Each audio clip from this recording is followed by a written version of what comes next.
А? Что за направление? Направление? Какое направление? Что за направление музыки играет?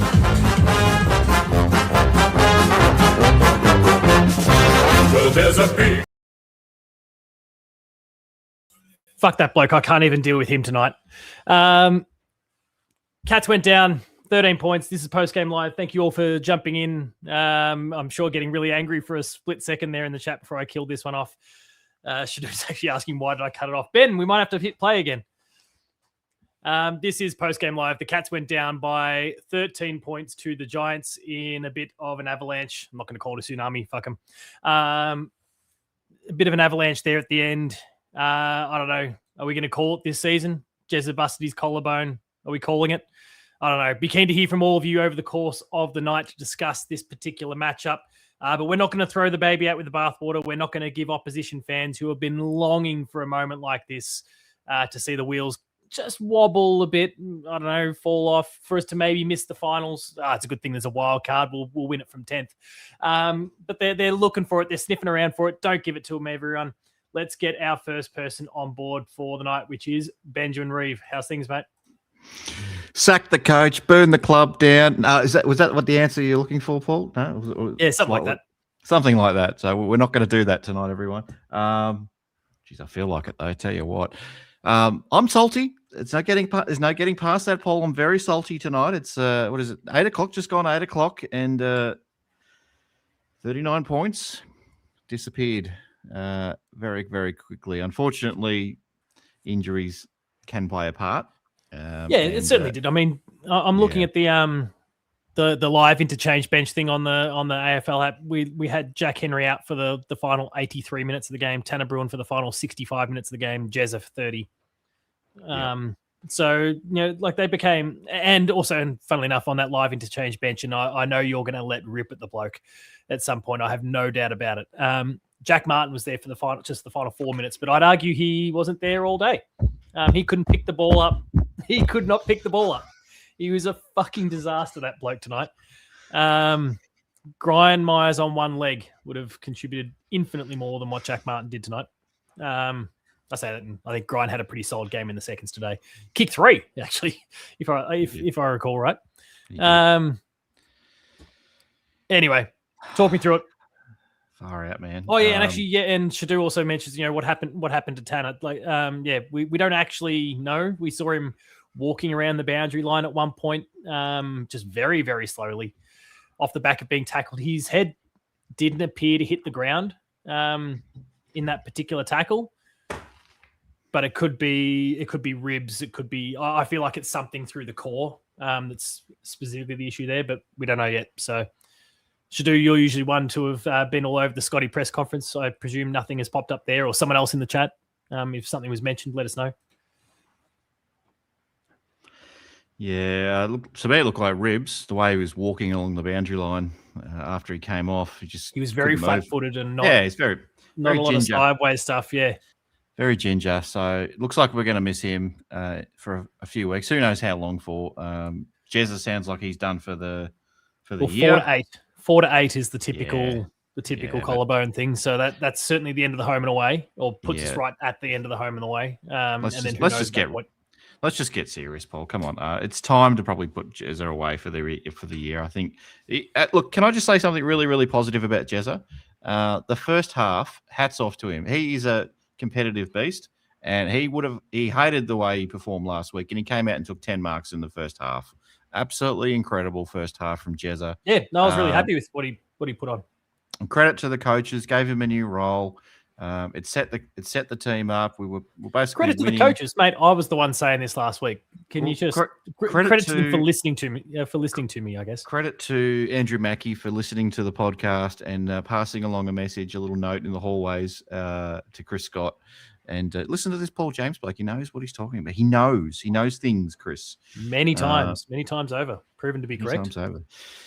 But actually, to the Jezza point, and because Silvana Basilone, sorry, apologies if I'm butchering the surname there, has asked the question a couple of times now, just asking what I think, but what do both of us think about the prospect of Jay Polkinghorne playing his first AFL game? Of course, he kicked 5.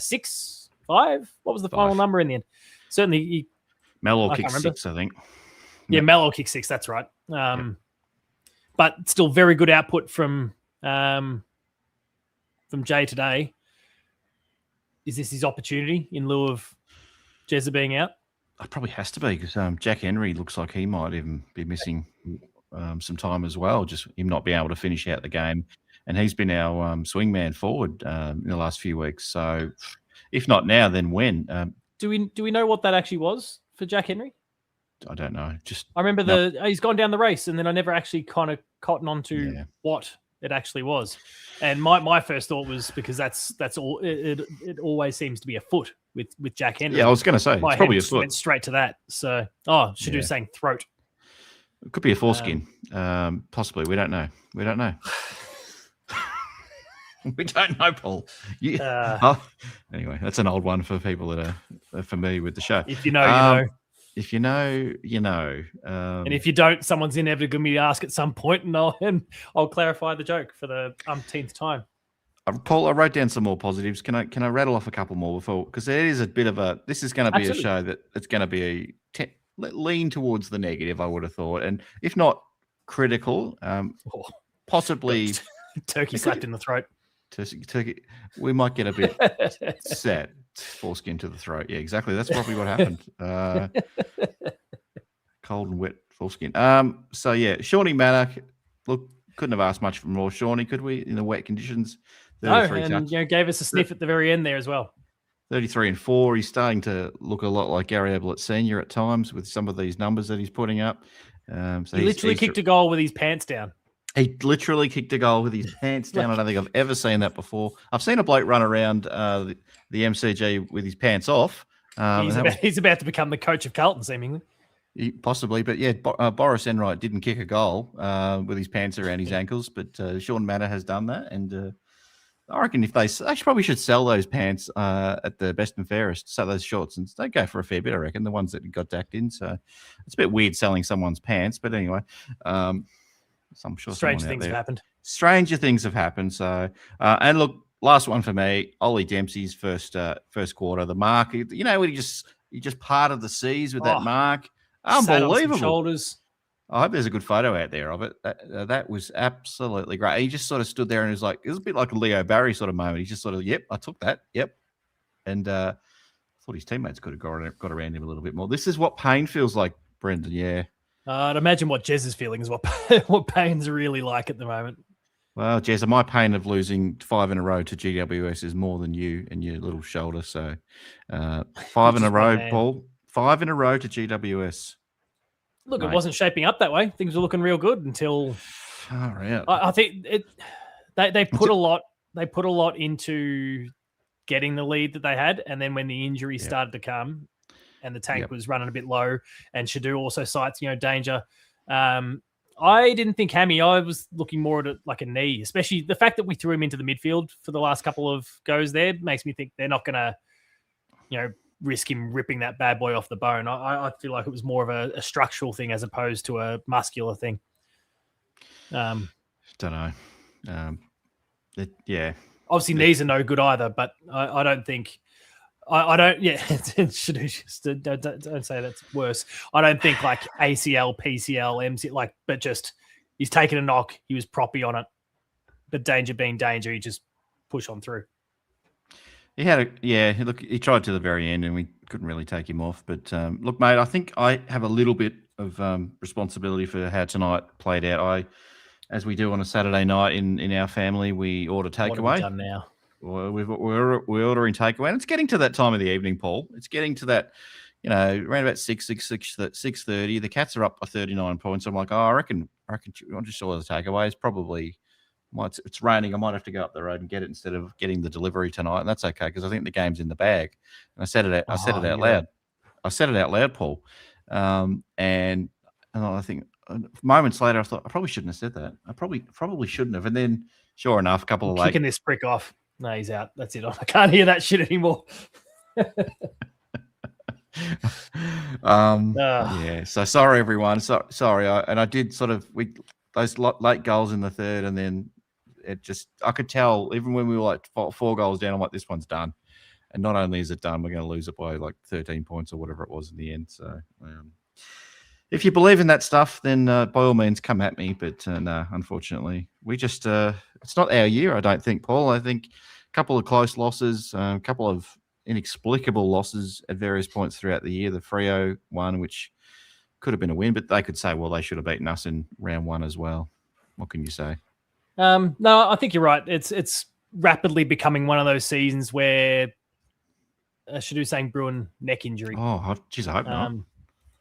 Which would also, again, still explain the very wooden, kind of flat-footed kind of walking style that we saw when he was on walking around the bench, or around the boundary line, I should say. How good would post-game live be if we could actually show the press conference and just react to it while it was happening without getting a strike? That'd be great, but sadly, YouTube won't allow, or the AFL, more to the point, strikes everyone when they do. So, okay. Unlike the NBA, the biggest comp in the world, but they're fine with it. But no, the AFL, Jesus Christ. No, they don't know what they're doing. No, it's rapidly becoming one of those seasons. You can flash back to the beginning of the year, obviously Grian and the knee. And obviously at that point it was just one thing, and we're okay. But then you start to see Jezza starting to struggle with the broken arm, the Tyson Stengel stuff starts bubbling up. Danger just getting bashed around in the state of origin. Maybe shouldn't have played. Danger, you're an old bastard. What are you doing? And it's just it's starting to look like it's just one of those ones that just enough bad things have all happened at the same time. And then, they're giving it a red hot crack. Like I will not sorry. I won't say I will wholeheartedly say I won't question their effort, because there was certainly one play, and I think it got pinged in the Discord at one point. Max Holmes, who was brilliant on the afternoon, twilight, whatever, just let one go as it trickled into the Giants forward line late, and it just curved back into play. Oh, and because he'd abandoned it. They had an easy run. How many times?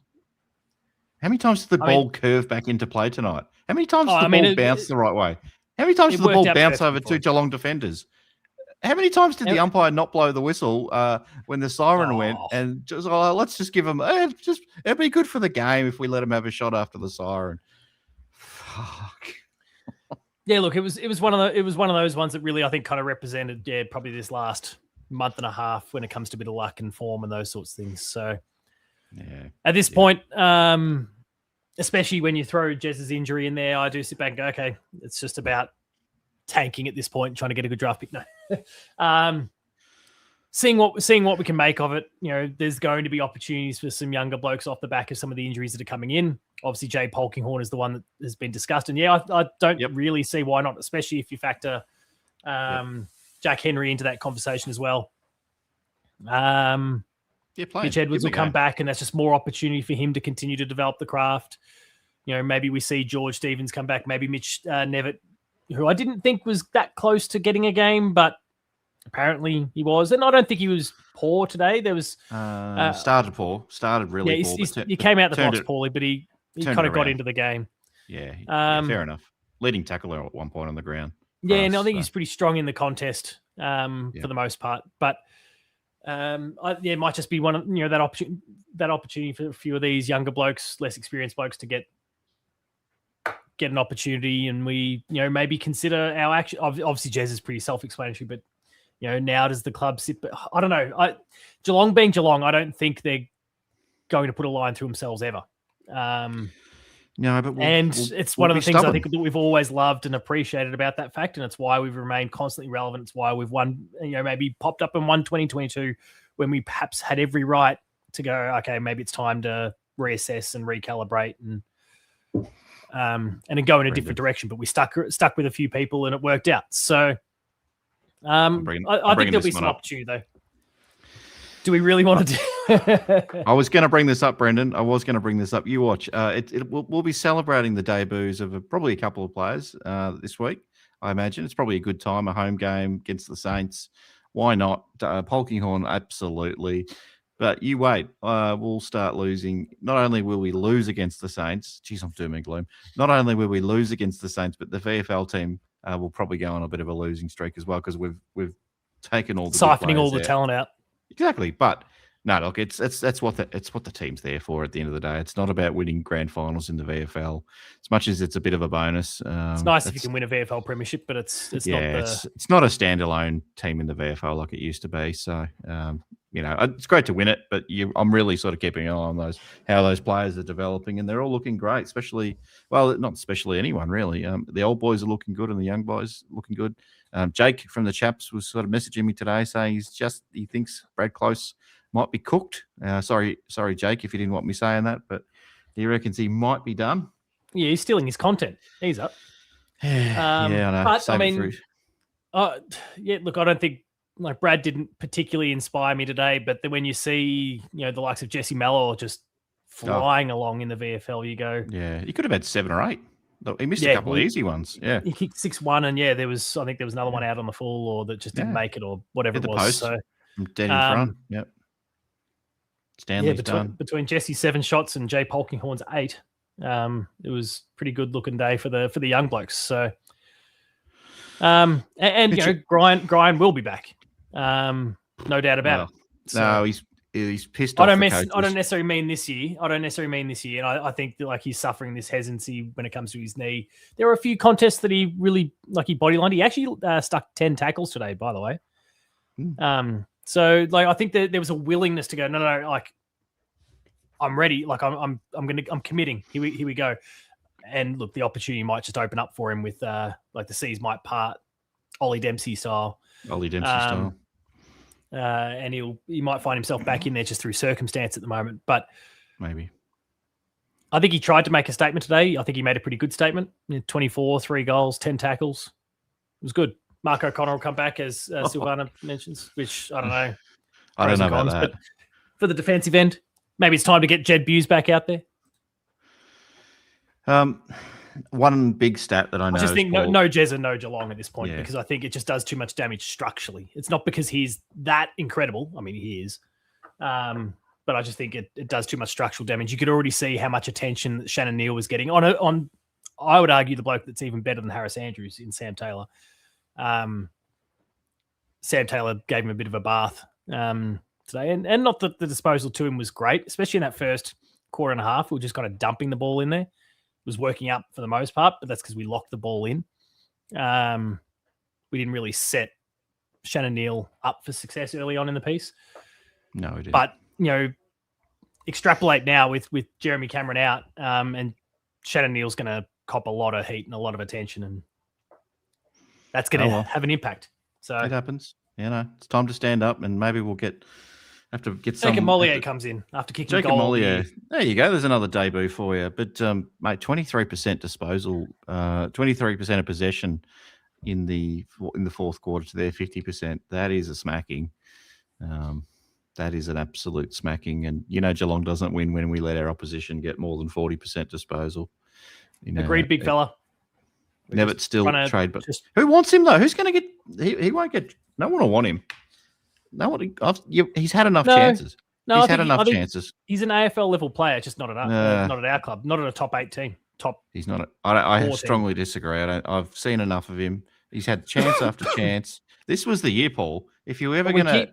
We keep throwing him under the bus. We never put him in positions to succeed. Well, not anymore, because we don't have to substitute. So he gets picked, and this is his second game.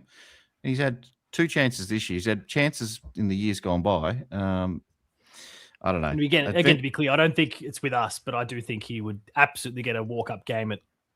There's probably 6 teams at least at the bottom where he'd be walk-up. You know where he's going. He's either going to Port Adelaide, where they all go, or probably at Carlton will probably take him as well. A lot of Geelong players. Yeah, Essendon. We sent a couple of players. Go with James Kelly potentially.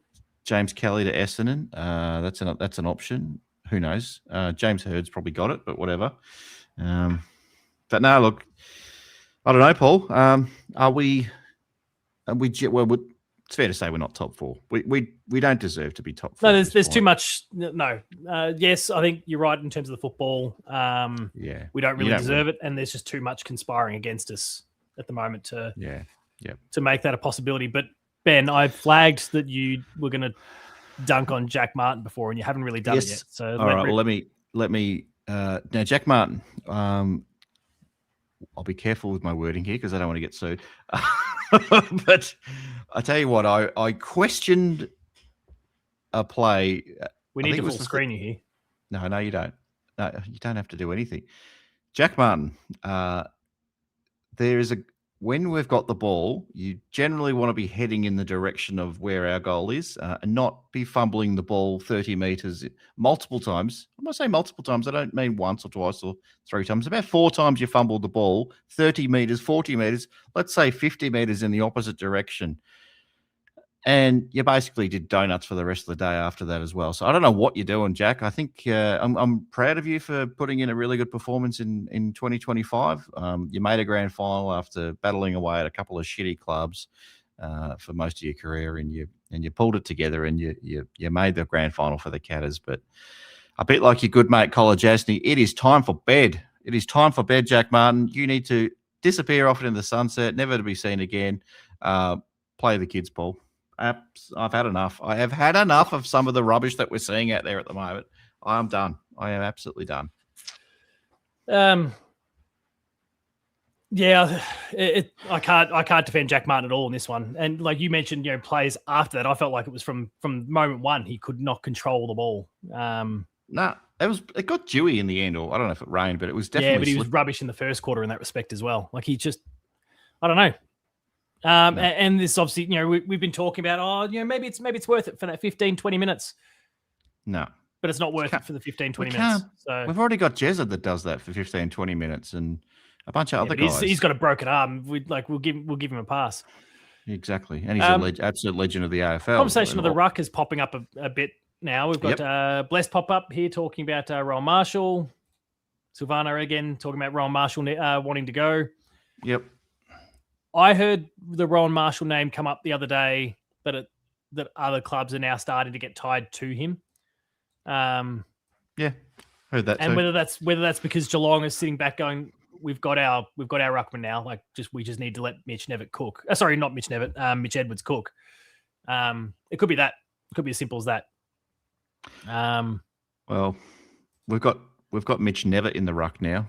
We dropped Mitch Edwards and we thought, we'll just bring Mitch Nevitt in and that'll do the job. But I don't know. Clearly not. I think, who knows? We've just got Joe Pike's an honest battler, and he had a good game in the VFL today. But he probably, maybe I don't know. Maybe he will cut it. No. It's unlikely. Mitch Edwards is the guy. Like we just, he just needed to be managed because he's a young bloke and he's already put in a lot more football this year than I think any of us had expected, and he's largely done a pretty good job. This was just one of those games. To Bless question here about Rowan Marshall being out of contract. He's out of contract at the end of the 2027 season. So it would have to be a trade if we were to go and pry Rowan Marshall out this time around as well. That ship has sailed, I think. I think it was the right time last year. It didn't happen. And, we're not going to dwell on it. We'll look at other options. I just don't know. Maybe it is time to change the strategy a little bit. Maybe we need a second ruck, even if that means just managing some egos and some of them don't get to play. Like we've been blessed with Reece Stanley, who's just happy to put his ego aside, sit in the VFL for the whole year, come in when Mitch Edwards take his money, use it to build the farm up. Build the farm, do all those things, and then he's just happy to. I've got no faith in Toby bloody Conway should do. What do you think of Toby, the other friggin' Toby tonight? Looked Toby Green. Yeah, I don't know. He was a bit sloppy early. I thought he was, I thought he'd already jumped ship and started playing for us. But I thought he did turn he over really there. Worked his way into the game. Oh yeah, the one in the first quarter, he just kicked it straight down the throat of us, and off we went. Thank you. Thanks, Toby. But he did what Toby Green does when the chips are down. He really lifted. And carried them to an extent. So, good on him. He's going to be great in the blue and white. I did notice the commentators talking quite a lot about the Giants website flagging that he might be heading our way. Oh, it's not even a secret at this point, is it? I know, but it's weird for it. Sorry, I agree. It's a foregone conclusion, but it's weird that they would acknowledge that somehow. Well, Toby's body language. Toby's body language at the end of the game, when all his teammates were celebrating and going jumping over themselves and all that, doing backflips and handstands and heel clicks, Toby was just like, "Oh yeah, yep." He didn't want to rub it in the faces of his Not teammates. to mention his best mate's broken his collarbone. Exactly. So he's he kind of contained himself a little bit, which I guess show a bit of respect, and you might be playing with these blokes next year, so you don't want to be. There we go. There's Nick's trying to blame Buckley. Sack Buckley. I don't think our defense was the problem. Anyway, so the next few weeks, Paul, you would think we're going to win these games. I would have thought that a few weeks ago, but now I think we are in an absolute battle to even probably split some of these games. I think the North game is no longer a certainty. Obviously, your Richmonds and your Essendon games. The next three become real coin flips. St Kilda, Melbourne, and then Collingwood. Collingwood having found themselves in form. Melbourne, who's been there or thereabouts all year. St Kilda, who even seem it's typical St Kilda, right? Just when their season's kind of done and dusted. Not to mention, as Big Fella says, St Kilda always kind of troubles us a bit. GWS did the same thing. Like, okay, you've written them off. The Saints are done. And then they give their fans a glimmer of hope at the end of the season, and we're facing the Saints at that point. So these three, especially when you factor in the injuries, I don't go into any of those three overly confident right now. No, well, GWS beat Freo last week. I thought, that's perfect. That's perfect. Just get back into form. That's it. How many teams have we played this year that have just come into form at the right time to play us? And St Kilda's doing it now. And what's the bet? Collingwood's starting to do it. And sure enough, North Melbourne will make a big push for Essendon might even steal one off us on August 8th. Essendon, are they mathematically a chance? No, probably not anymore. No. Not anymore. Definitely but watch Essendon. Not even with the wild card. Watch Essendon just get a historic win, and Richmond are capable on their day, especially if you're off. So, just when we thought we were winning 7 straight and finishing top 4, it's probably looking, at best case scenario, a wild card game. And thank God for Andrew Dillon and the geniuses at AFL House for inventing wild card. Wasn't Scotty at the beginning of the year had a very public crack at the wild card?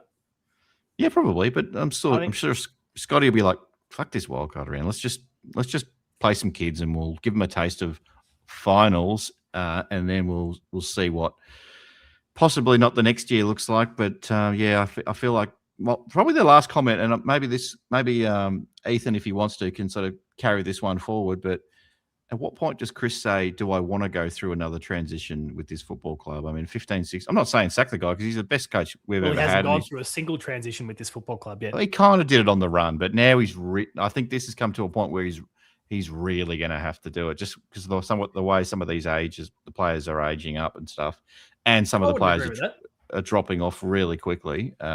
He's going to have to make some hard calls. And does he want to do it to these guys that he won a grand final with in 2022? He was happy to piss Chappie off and some of those other boys, but is he going to piss off some of these guys that won a grand final for him that he recruited to the club? I don't know. I don't want to see him go out. I don't want to see him go out in a bad way. I'd rather see him go out in top. So if he wants to, who do you think actually retires at the end of this year? So Reece Stanley. I tell you what, if Patrick Dangerfield seriously doesn't consider it, I don't know what's going on. Well, no, he's definitely been considering it. Like, he's been public about that. He's said it on things like 360 and whatnot over the course of the year. But don't be surprised if Jezza retires. Don't be surprised if Blitz retires. Don't be surprised if we trade. Don't even entertain the idea of Jezza. His best mate's about to come to Geelong. Why would he abandon that? Because he's had an awful 12 months. I'm just saying, he's talked about it. You did a video about it. I did do a video about it, but he's now got this juicy carrot of playing with Toby Green. Anyway, look, there's others. I could rattle them all off, but I think there's some. Don't get me wrong. I'm not saying sack Chris Scott. Definitely not saying that. I'm saying, is Chris Scott going to start asking himself some questions about, does he really want to go down with the ship, or does he want to sort of maybe just leave on good terms with the club? I don't think there's and any the ship fan going base? down though. And I think our VFL team is kind of proving the depth of talent that we've got. No. And look, they're getting a bit of a boost because, we say what we say about, someone like Warple, for example. He's not cutting the mustard for us, but he's absolutely an AFL grade player, just not at Geelong. You've got Gryan that's still playing there. You've got Brad Close. It's, for all that's going on, Brad Close is he's going to Port Adelaide for sure. He's going back to South Australia, surely. And there's a litany of others that are, senior heads who've been going around for a long time that are stuck in the VFL right now. Again, I'll go back to Jed Hughes, etc. Yeah. Anyway, I think there's lots of really good young talent. That doesn't even factor in a Harley Barker and those sorts of blokes who got drafted this year. That takes 5 years though. It takes 5 years. It takes another. I think a few of these blokes are already a couple of years in though. Be it a Jay Polkinghorne who's going to pop in for year 3, and he's still going to he will have Jeremy Cameron and Shannon Neal around him. Well, I'm not optimistic. And people keep, and the Geelong side itself also lists Jay Polkinghorne as a key forward, and I think we fall for that trap because we see him kicking 5 goals, 3, and doing. He's 190 centimeters. He's not the modern key forward. He's just like Ollie Henry, that mid-sizer. Anyway. So I think there's lots of opportunities there. You're starting to go down the middling club path. No, I'm going below middling at the moment.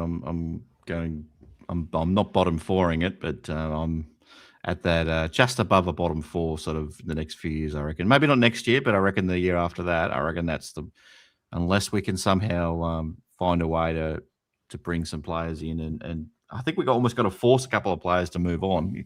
If we're hanging on to all these players for one more year, what are we doing? We're nowhere near. We're miles off the premiership this year. And if we reckon we're going to turn it all around and be injury free next year, I don't know who's going to replace Chris Scott, sport fan. I honestly don't, and I'm not saying sack him, but at some point in time, you're more talking about him maybe losing his passion for it, his hunger for it. You're not trying to sack him. I get that. Not just the passion for it, but also you don't like. I don't know if anyone who follows basketball, the Golden State Warriors kind of guy who recruited all those boys. He didn't want to be the ones to tell them to retire and all that after they won it. I don't want Chris Scott to be the one that has an exit meeting and says, sorry, Blitz, we're going to retire you. And all Blitz is like, I want one more year. Hey, Clay, we're going to send you off to the Mavs. Don't worry about it. All that. So anyway, but I'll leave it with Ethan to pick it up and everyone else. Jump in, people, especially if you've never jumped in before.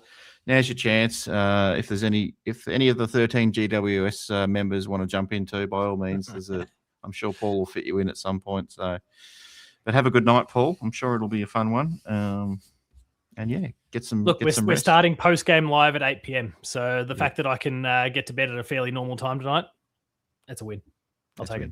Twilight night footy's a win. Even better when you win, but unfortunately we couldn't get it done tonight. Thanks, Paul. Thanks, everyone. Go Cats. I'll see you in the next one. No, mate. I'll see you later. All right. Let's get the layout for Ethan and then bring him in. Hey, mate. How you going? Shitty. Talk us through it. Would it be fair to call that our worst home and away loss since 2021?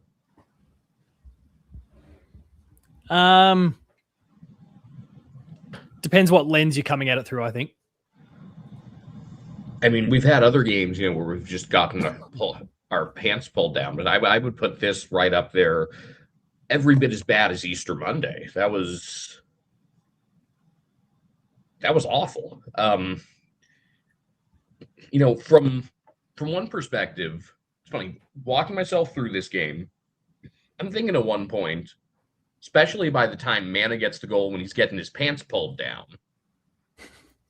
Good on him. Thinking, man, we don't beat these guys much, but when we do, they just look awful. Like I'm thinking back to the game where we beat them in Canberra in 22, which is the last time we beat them. And I was thinking, it would be fun at some point to win a nail biter against them. Rip their hearts out like they do to us. And instead, we kick one goal the entire rest of the game. And our game plan totally went out the window. And even before the injuries, that was falling apart. My stance, and I don't know if you kind of caught it before. My feeling on that, like they put a lot into getting themselves into the position they were, like petrol tickets into it. And then when the injuries came and the Giants turned it up, they just didn't have. It didn't look like they had the run in the legs to actually, which is wild, a couple of weeks off the back of a break. But when there are the injuries stacking up behind the scenes, it didn't look like the run was there. The one that aggravated me the most, and the commentators, I think, gave him a pass. And I have supported this guy a lot over the years. When Jack Bowes was being run away from down the wing at one point, it was clear he was never going to catch whoever that Giants player was. I've forgotten his name. but he just jogged. Yeah. And that We had a lot of guys that were just jogging. Infuriated me. And there we go. Yeah. Big fella says he was cooked. Yeah, he was cooked. He had no chance of catching him, but he didn't Jack try. Bowes is what he is. He's a VFL best and fairest. He's not an AFL caliber player. We've been way too content with being patient and thinking, oh, it'll work itself out. Like, no, the selection should not be as overreactionary as I will be or as any fan will be. But at some point, enough is enough, whether that's with Bowes showing what he is, again, a VFL best and fairest, who's not an AFL caliber player, or Jake Kolajashny. Oh, yeah. Actually, how did Ben and I get through that conversation without bringing him up? It's not 2021 Lockie Henderson, but it ain't good. Games are won and lost in moments, in close games, and the two moments, there are three moments we can think of. Max Holmes standing there thinking, oh, that ball's just going to roll out. You got to at least follow the ball.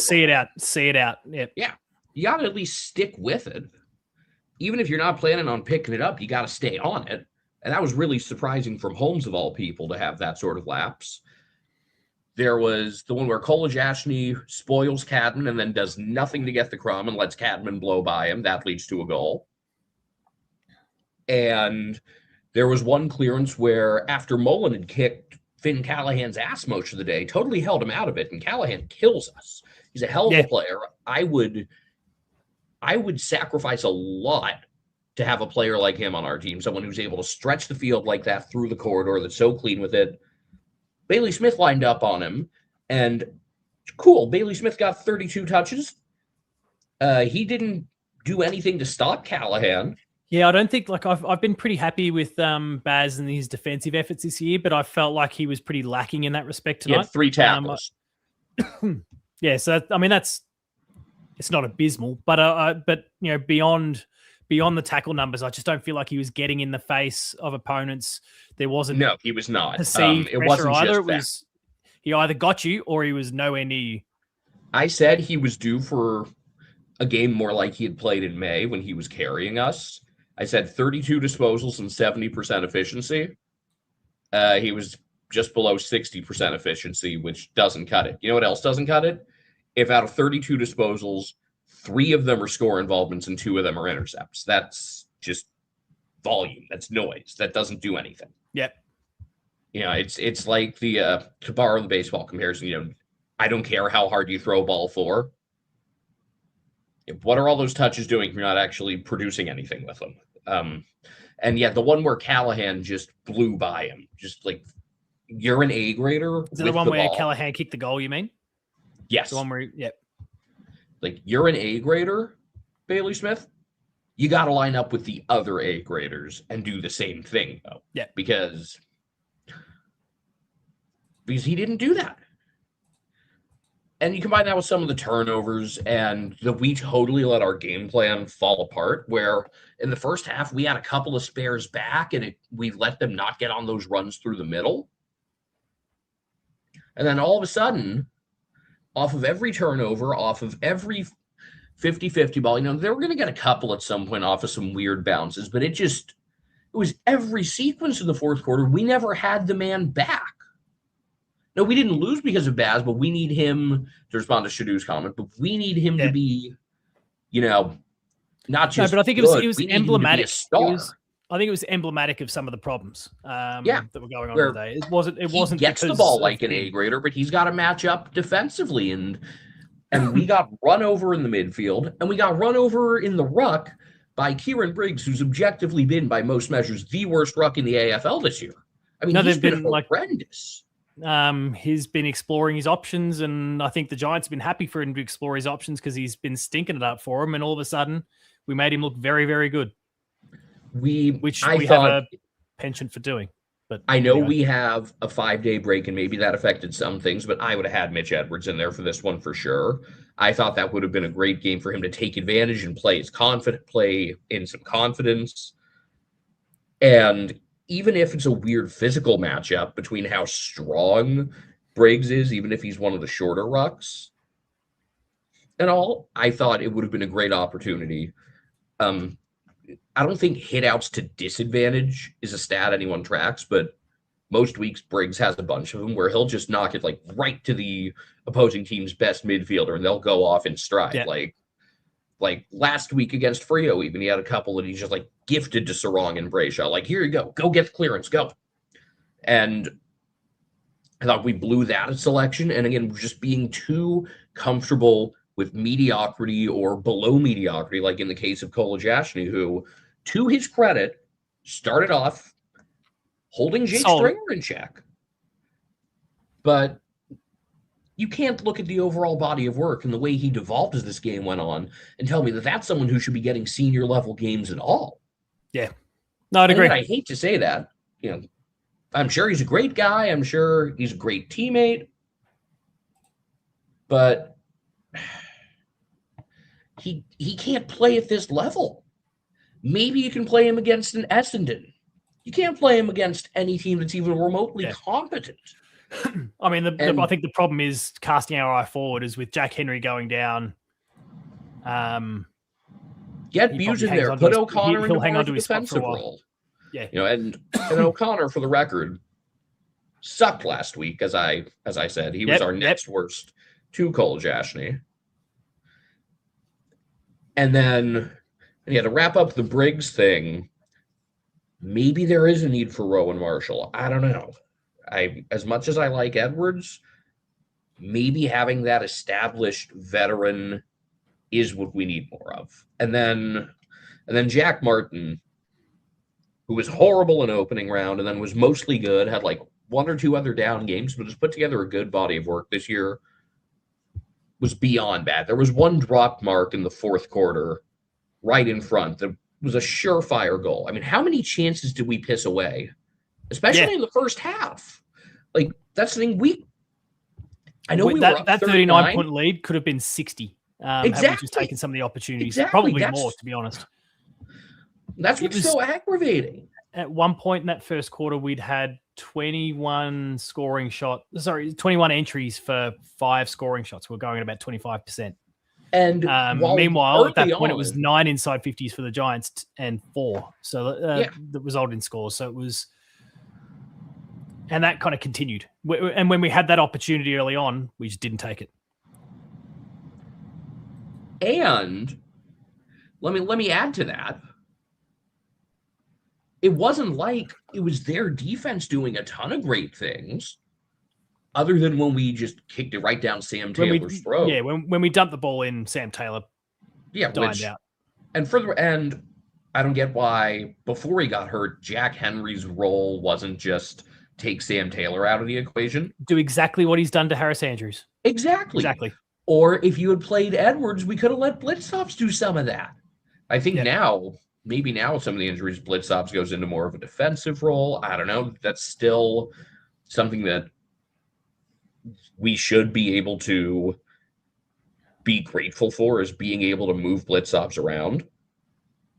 Yes, but going back to the ongoing conversations, just whatever the role is, it needs to be defined. I actually didn't think he was putrid today. I thought there were signs in a defined role. He was sharing it, of course, with Sam DeConing.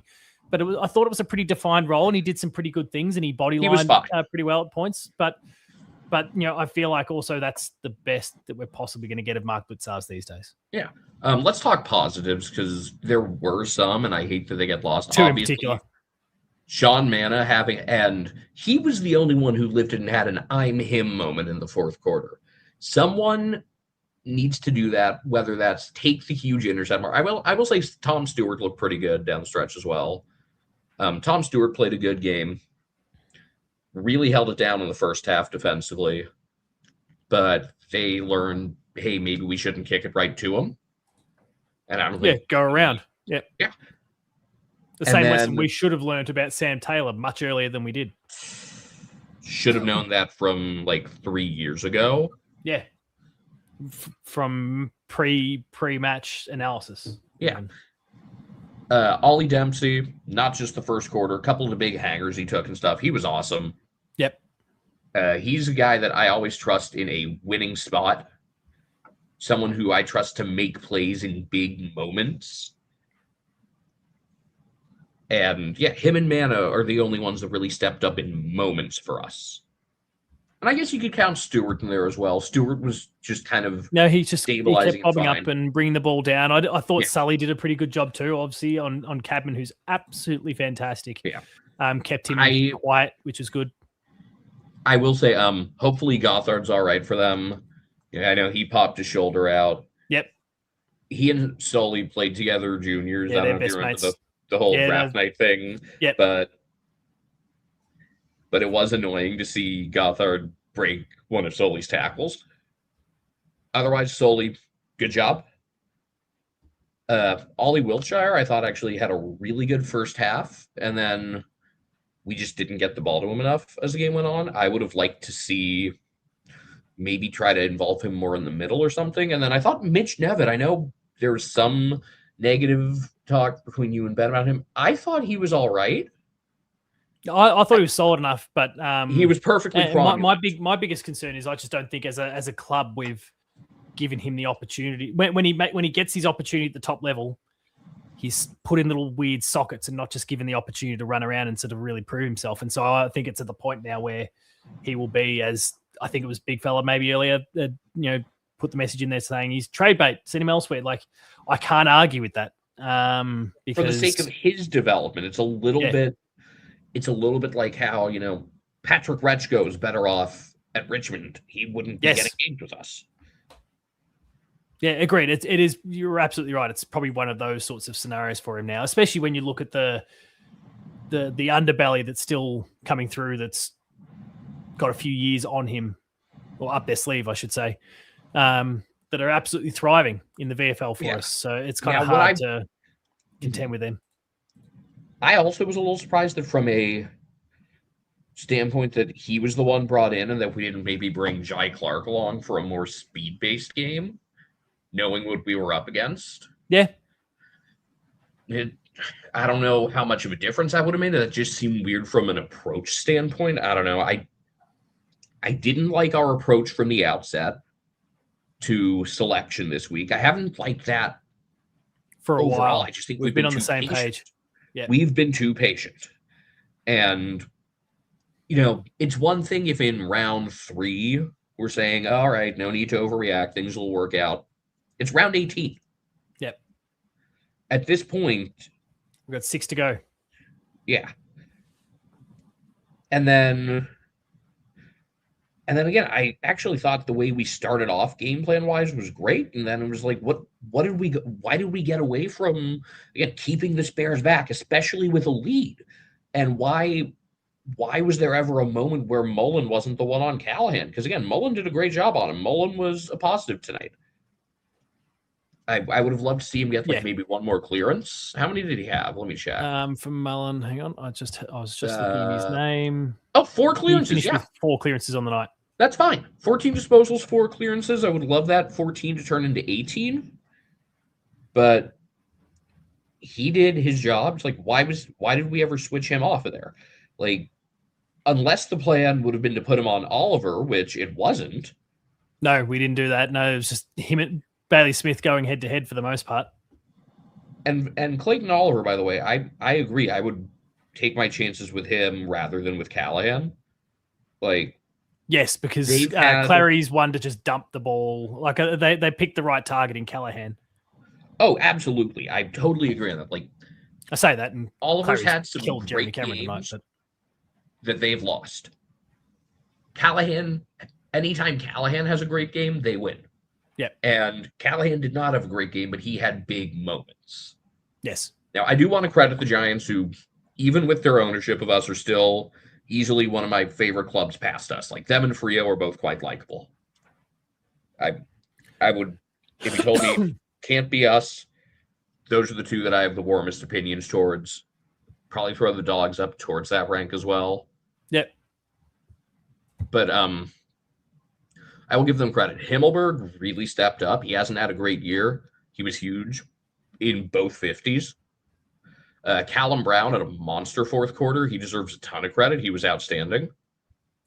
And the new kid with the dumb hair, Riley Hamilton. Oh, played that really rat tail someone should have just as he was running past, yeah. grabbed him by the back and just thrown him on his ass, dipshit.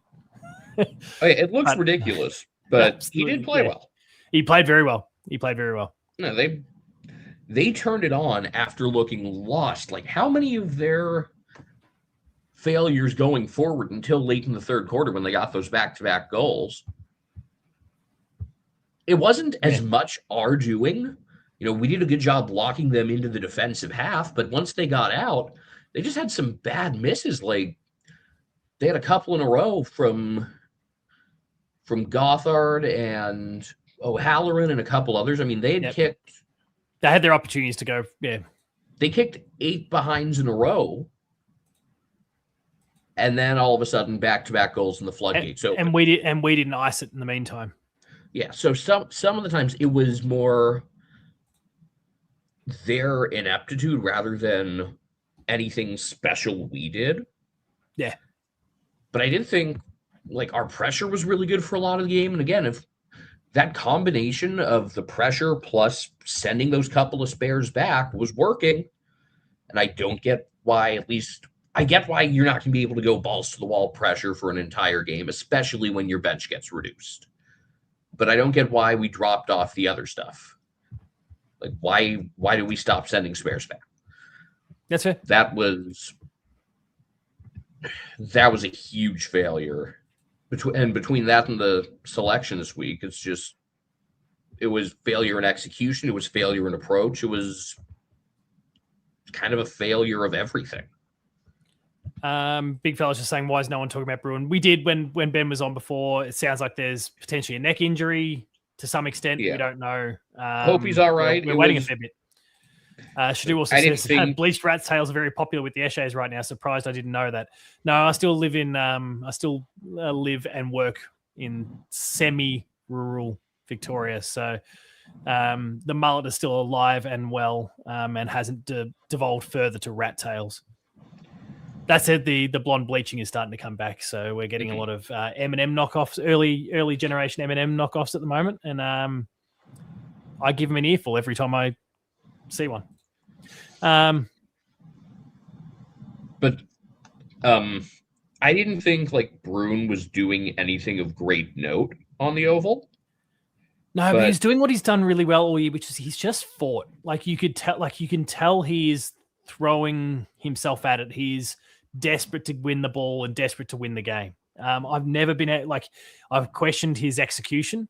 We've all questioned his execution. That's fair. But I think we could all comfortably sit back and go, but this guy has given it his all the entire time. And that's, led to a couple quarters where he's really hacked and butchered the ball. And he's looked pretty poor, but I'm willing to cop that because he's showing the heart that I think a few of the other guys aren't. I guess that's fair. I still think that's not an enormous, it was a big loss in the moment because it took us down to 21 guys. Yeah. But I don't think that's, an especially difficult player to replace in the 23. And I think, again, we have more than enough options. And I would like to think, regardless of what the overall outcome is next week, we will have a handful of changes. I really hope we aren't just making changes because of injury. I really hope a couple of guys get dropped. I don't think we will for that reason. I think that's probably for a few like a Jack Martin. I think that's given him a bit of a safety blanket potentially. Yeah. Cole Jashney, he's got naked photos of a lot of people lying around. Really. Whatever blackmail he does, he's amazing at it. As bad as he is at getting the ball after spoiling, as bad as he is kicking, as bad as he is by handball, he's very good at finding his way into the team. That's fair. Is there anything else from the game specifically you want to discuss? Because I think I'm not going to waste my time with Ben when he was on here before, because he'll give me all sorts of bullshit theories and wasting everyone's time. But I've got the list of all of our out of contract players for this year, and I'd be keen to get your thoughts on the futures of each of those players. So I'll save that for one of the last things we discuss. But is there I don't anyone know, else but- from the game that you want to discuss at all? Not really. I just think we have enough viable AFL caliber players that win or lose next week. And by the way, the Saints got off to a big lead today, started hot, and then looked pretty vulnerable and let Port back into it. And then injuries piled up for Port, including Butters. Yeah. He just lost a bit of value to try and join the Cats. And the Saints look a little, I don't think they ended up losing anyone for the game, but they had a bunch of guys banged up. So we'll see how they can, I think we'll both be limping in it, but I think we'll be limping more in than them. But we are going to be bringing some guys into the team that are going to make us ask why they weren't in sooner. I hope so. I hope that those who come in and really thrive. And obviously, Jay Polkinghorne has been the name that's popped up the most tonight. I presume he'll be in. I presume Mitch Edwards will come back. And we'll see where we go from there. Because presumably all three of today's will be out. Obviously, Jezza will be for sure. We'll wait and see how significant the neck injury is for Tanner, but I'd be cautious with the neck. And then, and sorry, chat, I'm sure you answered this possibly for me before. I'm not going to be able to find it now, but the Jack Henry one, we still don't know, I believe, right? We know it was a throat thing. Oh yeah, the throat. That's right. My bad. Yeah, and 3-2-1s. One, Tom Stewart held it down in the back, never really wavered. 2, Ollie Dempsey. 3, Sean Manna. That's it. All right. This is the list of all Geelong players who are out of contract this year. And just let me know what you think, whether they'll stick around, whether we delist them, whether they're trade bait, whatever. I'll leave the ball in your court as to how you choose to respond. So the first name in the list, and they are all just sorted alphabetically by first name. Killian Burke. Can't say I've watched enough of the twos to come to any sort of conclusion on him, but that seems like the type of guy that we want to stick with, knowing our general structure is the type of guy that we would stick with and try to keep development. Jake is very happy with his development, so we'll see how that goes. Next up is Georgie Boy Stevens. I hope we keep him around. He's technically an unrestricted free agent now because we delisted him, by the way, which complicates things just a touch. Yeah. Maybe another club puts their hand up and really wants him. Yep. And if so, I wouldn't blame him. I would blame us for not giving him more opportunity. Yeah. And because I would love to keep him around, because I really think that's one that, you can kind of work in some sort of passing a torch from Atkins to him and sort of that sort of yes, 100%. I think we've been on the same page at that one for a while. I think there's so much value that he can add, and I hope that he sticks around. I also shout out to all of you in the chat who are sharing your thoughts on each player as they get brought up as well right now. Next on the list, we've spoken about him already, Jack Bowes. I've heard yeah, I heard Essendon. People have said Essendon, look, if he wants to stay and be a VFL best and fairest, we'd love to keep you for that. Otherwise, enjoy fatherhood. Not someone who should be getting more than 3 to 5 games for us. Yep. Where are we? Jack Martin. He merits staying on the list, but yes, should not be getting the number of games he's getting. Agreed. Jacob Mollier. That goal today looked pretty damn good. That was a fantastic goal. But he's coming along nicely. He just needs time. He just needs time to cook. He's a young, up-and-coming key forward that it's only 2 drafts ago. So he deserves more time. Jake Kolodjasny. Retire, or we can sort of let you softly towards retirement like we've done with Reece Stanley this year. If you love the club, if you want to stick around, you don't mind playing in the twos, he should be, I think him and Buse have had their roles badly switched. Yeah, I think it's a simple one with him.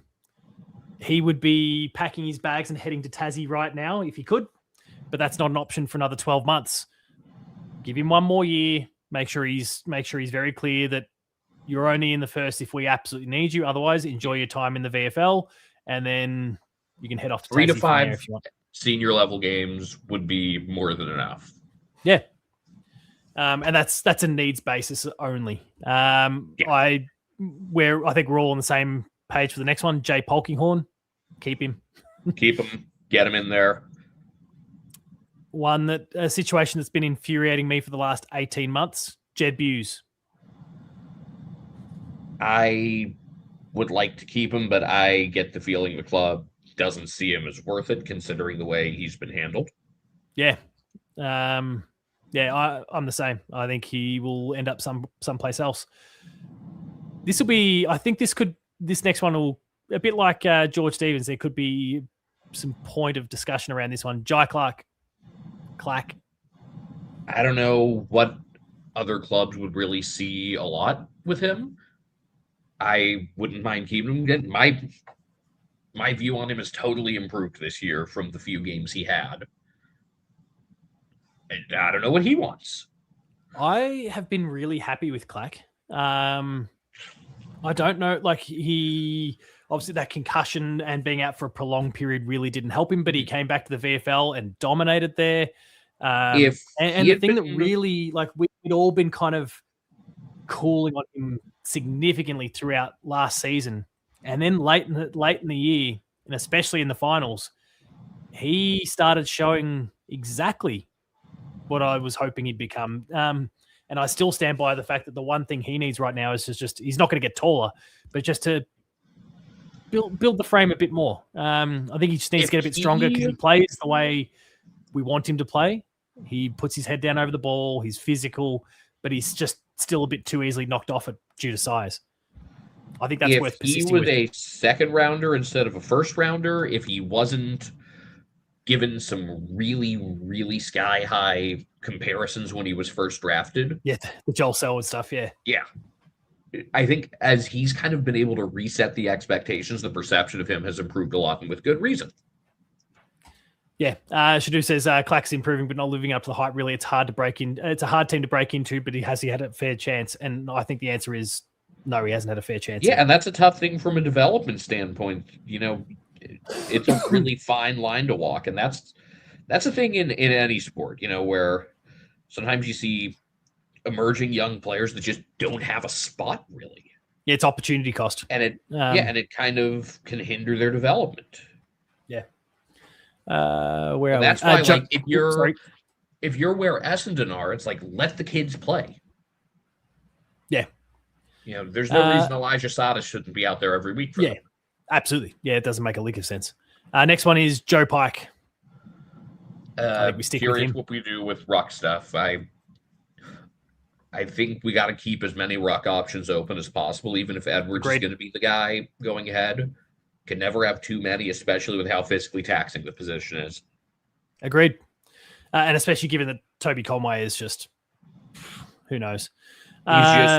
He's going to be, unfortunately, I think Toby Conway is going to be in the, all-time what if he stayed healthy list. Yes, absolutely. I just lost the tab. Next one is Kyton Matafai Forbes. So he's in the exact same. Actually, it's weird. So I'm looking at Footy Wire here, who's compiled the list. They've got him as a non-free agent, even though he's actually in the exact same situation as George, who was delisted and then picked up as a rookie. What was Kyton Matafai Forbes' status last year? Was he a rookie listed player as well? I have no idea on that one. I can't remember if he was if he was a rookie to begin with, and maybe that has some sort of bearing on the status, or maybe there's a typo regarding George. I don't know. He's been delisted. I think that makes you an unrestricted free agent. So anyway, how do you look today? I see the numbers aren't anything special, but eye test wise. I didn't see that much of him today. He seems to be going okay, but not amazingly well. That seems like his status might depend on how many of the senior heads actually depart. And then, if we bring in Toby Green, there's one of those spots filled straight away. And then, if by some chance we get a Butters or even just some other Darcy player Wilson from another club, whoever it happens to be, that's another one of those spots filled. And then you've got to pick up a certain number of players in the draft. So then that creates that squeeze, and maybe he becomes the type of player who gets squeezed out as a result. Yeah, definitely possible. Because he's not going to sit ahead of the likes of Hunter Holmes or hell, even Harley Barker with an ACL that's meant he hasn't played a game all year. Like, he's going to be well back in the queue behind a lot of those guys. Yeah. And so I think he becomes vulnerable at the same time. Next up is Lennox Hoffman. He's doing really well in the VFL. Maybe some other club really gets excited about him then? I don't know. Yeah, I think especially at 19 years old, I think they're going to be pretty patient with him still, and it's just looking for that opportunity. I did see him pop up quite a lot today, and he looked fantastic. I think they just need to give him a bit more time to cook, but he's playing the way he's playing the system really well. He looks like he's ready to make that step. It's just whether the opportunity is there for him. Get rid of Collar and put Lennox Hoffman in. He can run and kick the ball. Next up is one that's close to all of our hearts, Mark Blitzarves. He can stay as long as he wants to, even if he's in some state of decline. It's a pretty graceful decline, especially considering the physical toll asked of him over the years himself every week. If you were head of list management, though, what would your decision be, though? Absolutely keep him for as long as he wants to stay. Okay, fair enough. I don't Mitch think Nevitt? his value Sorry. is. I don't think his value can be measured just with the typical stats game. No, doesn't work for him. between the actual play style and just being able to move him into different spots and all of that. He's worth so much more than we could ever explain. Yep. But yeah, I do to agree with Matt Turner. Probably get him on a bit more of a rest plan next year. Yep, that's fair. Like any 5-day break, he'd probably only be playing one of. Mitch Nevitt Make is sure he next. gets his milestone at home, just like Yes. Pendlebury. Milestones have to be at home. Yep, got to carry him to those ones. Speaking of milestones, Naziah Wanganeen Miller, today was his 99th game. Maybe they rest him so he gets to play 100, in front of the home fans.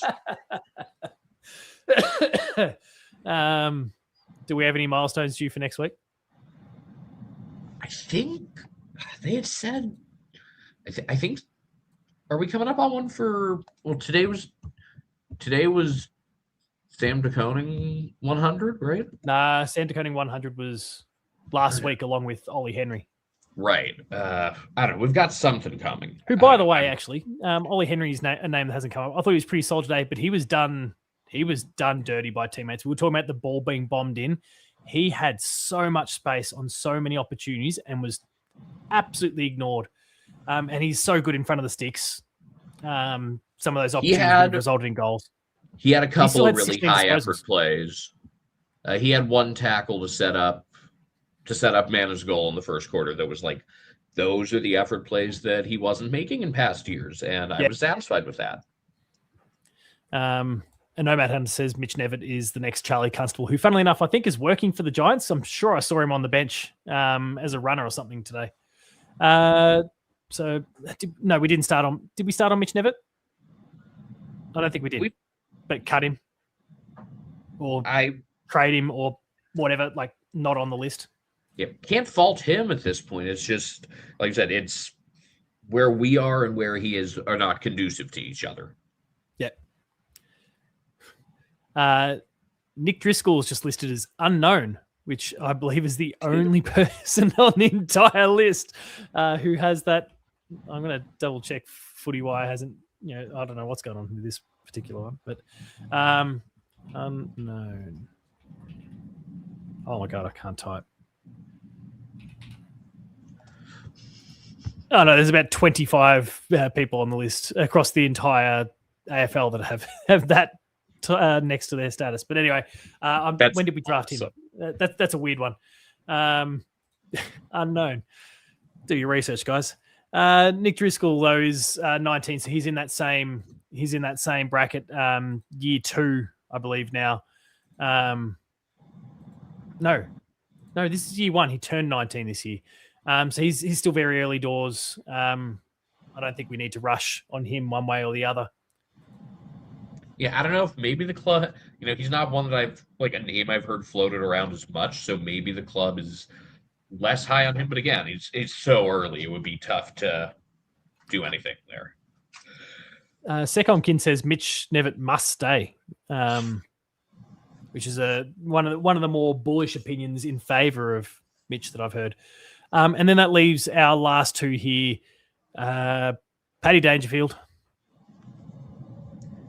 I think we need to keep, transitioning towards a more managed role because he still has the upside. We saw it last week. Yep.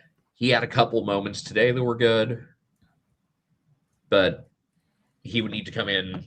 And I'm sure, he, as a leader, he'd have that figured out, knowing, all right, I'm only going to be playing, 16 games or 18 games or whatever, if all goes according to plan. Have that all worked out. Yeah. And then the last one I think is pretty straightforward in Reece Stanley. Happy retirement.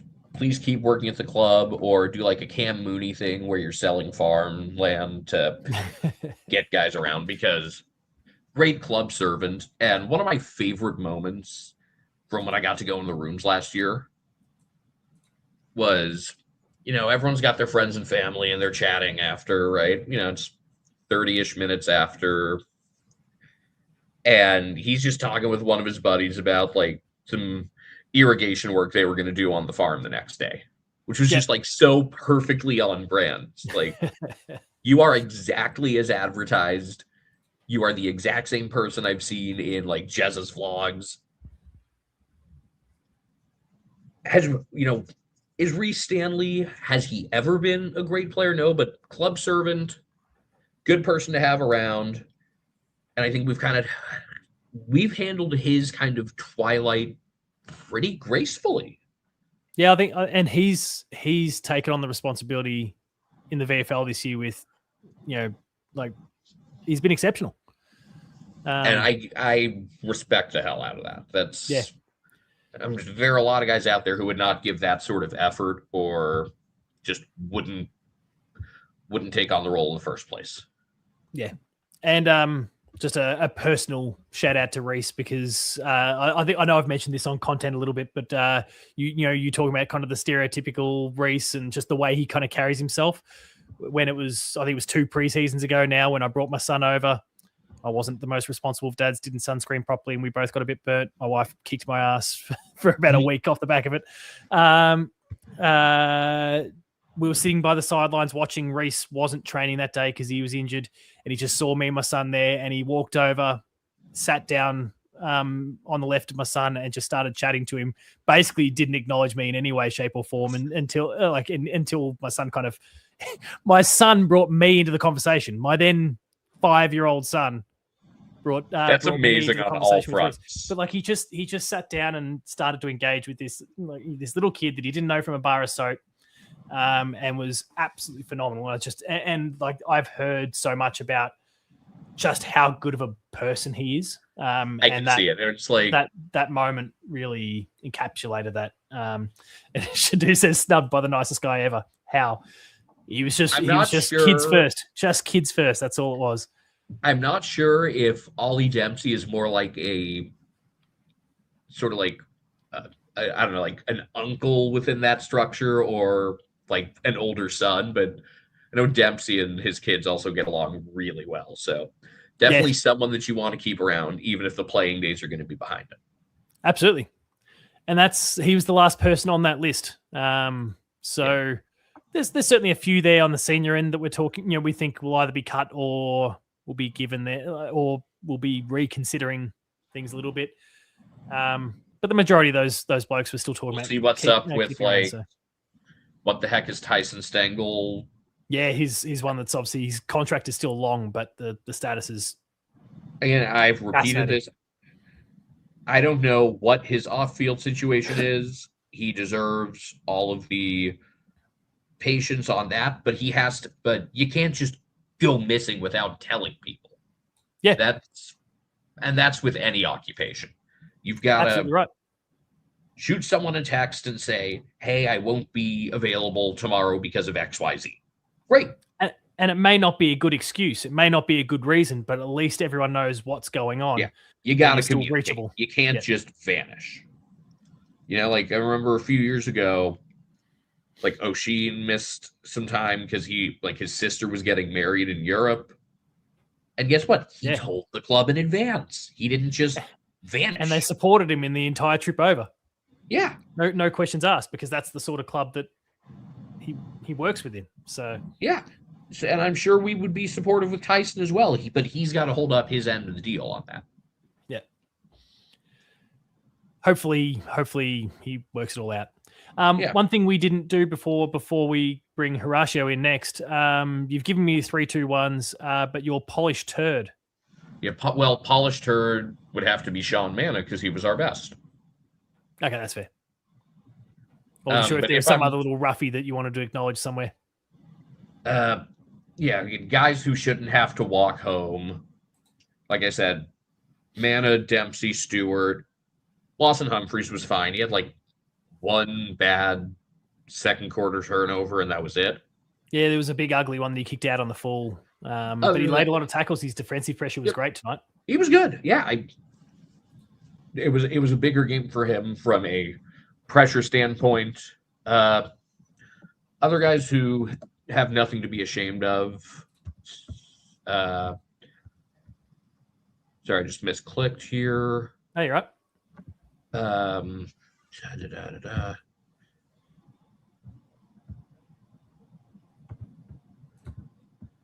guess, yeah.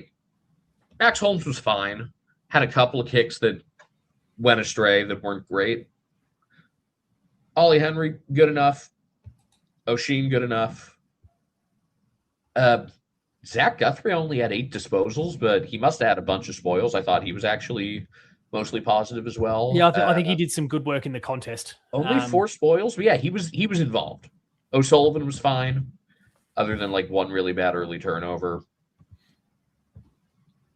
And then Ollie Wiltshire, he needed to get more than 6 touches because he was quite good.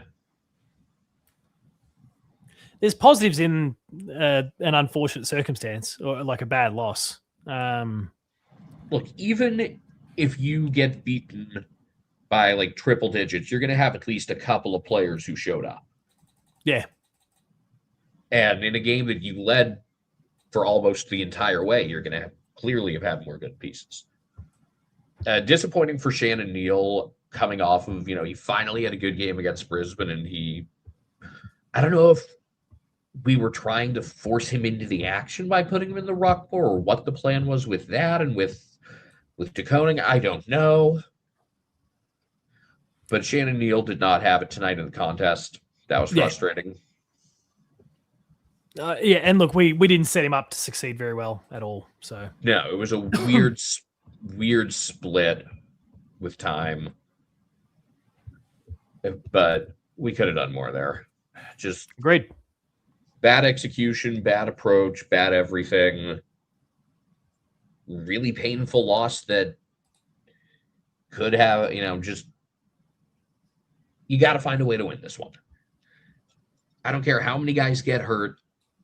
You're up more than 6 goals. You can't let a guy who's been among the worst rucks in the entire sport tear you a new one like that. They had 51 hitouts and 15 to advantage for a guy who's been atrocious all year. Could have and should have done a lot more with that. Yeah.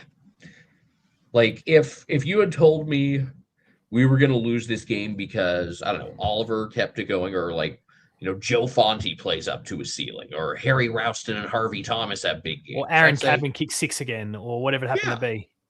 I'd say, all right, sure. Just like last week, it was like, all right, Connor McKenna, Ty Gallup, sure.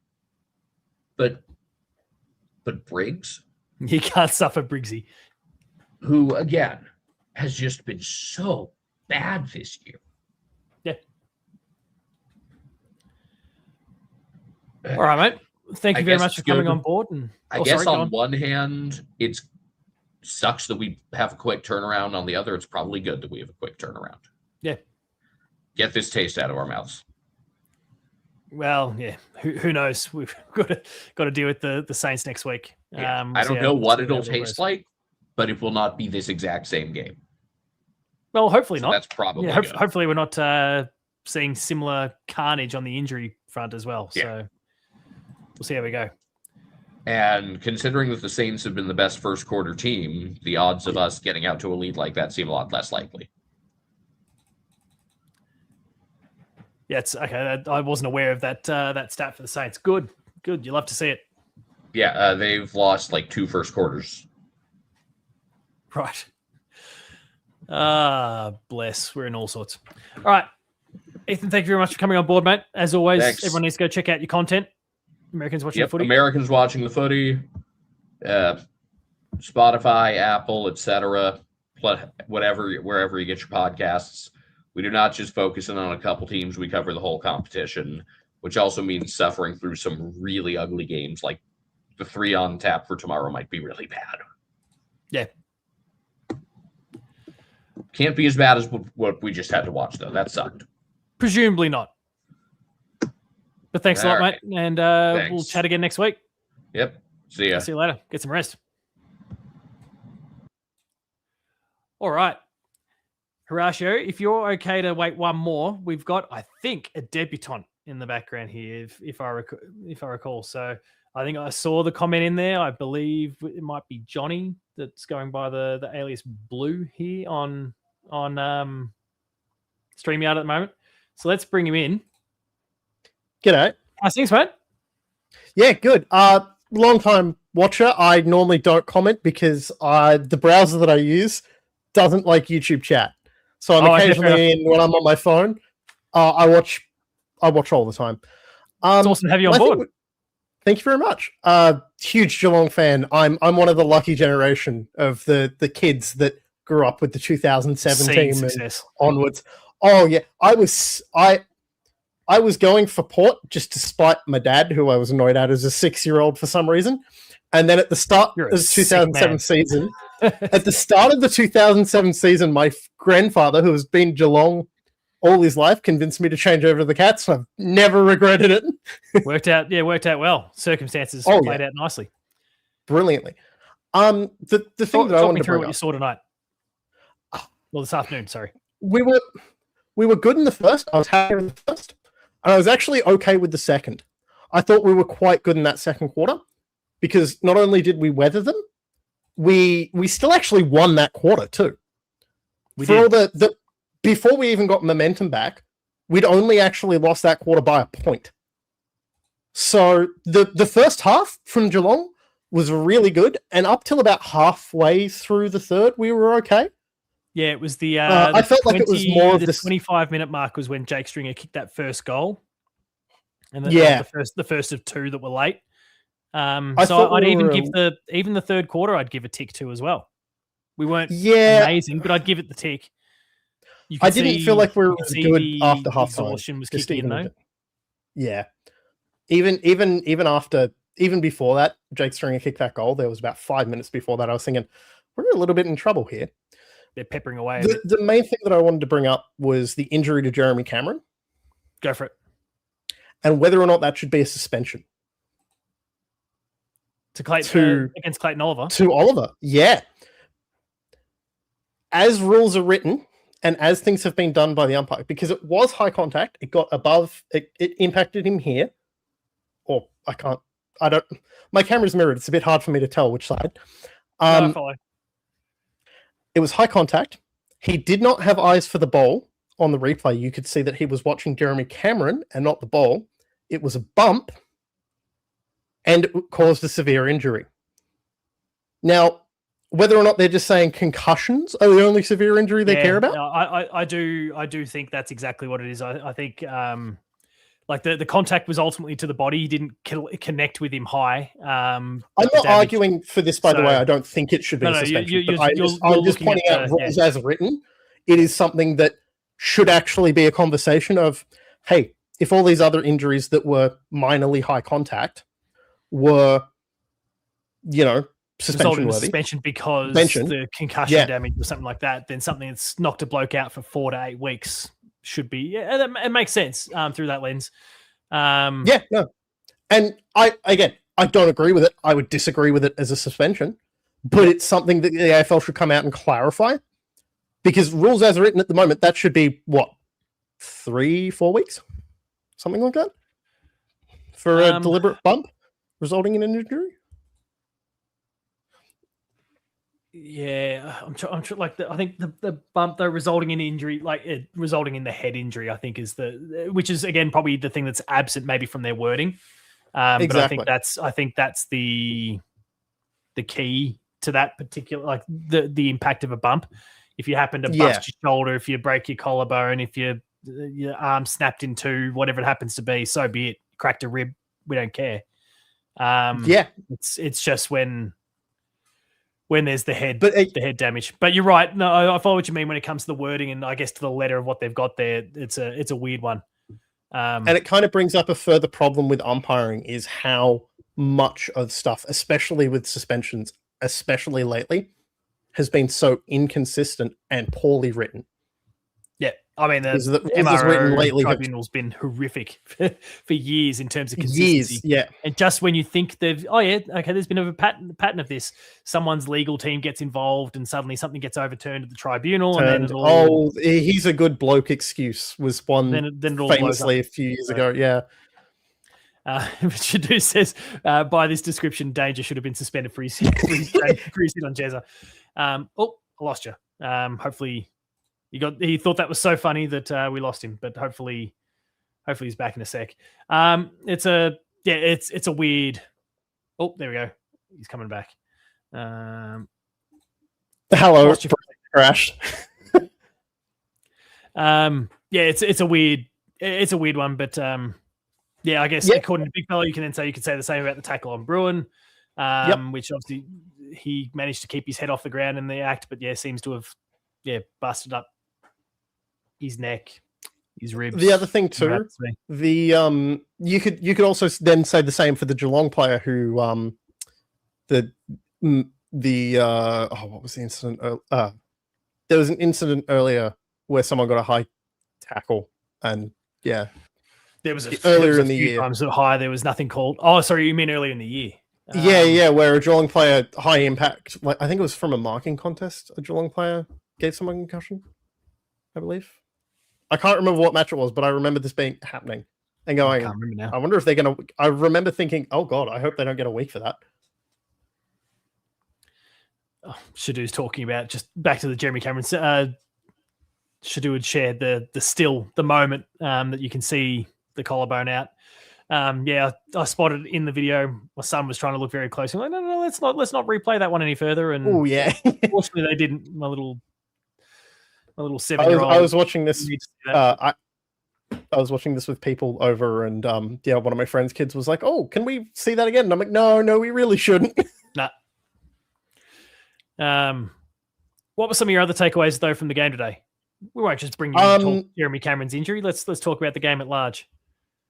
I think Manor had one of his better games for Geelong. I really think that was quite far up. He was really well done. I think Holmes and Bailey Smith racked up a lot of possessions, but disposals yet again were kind of a bit spotty here and there.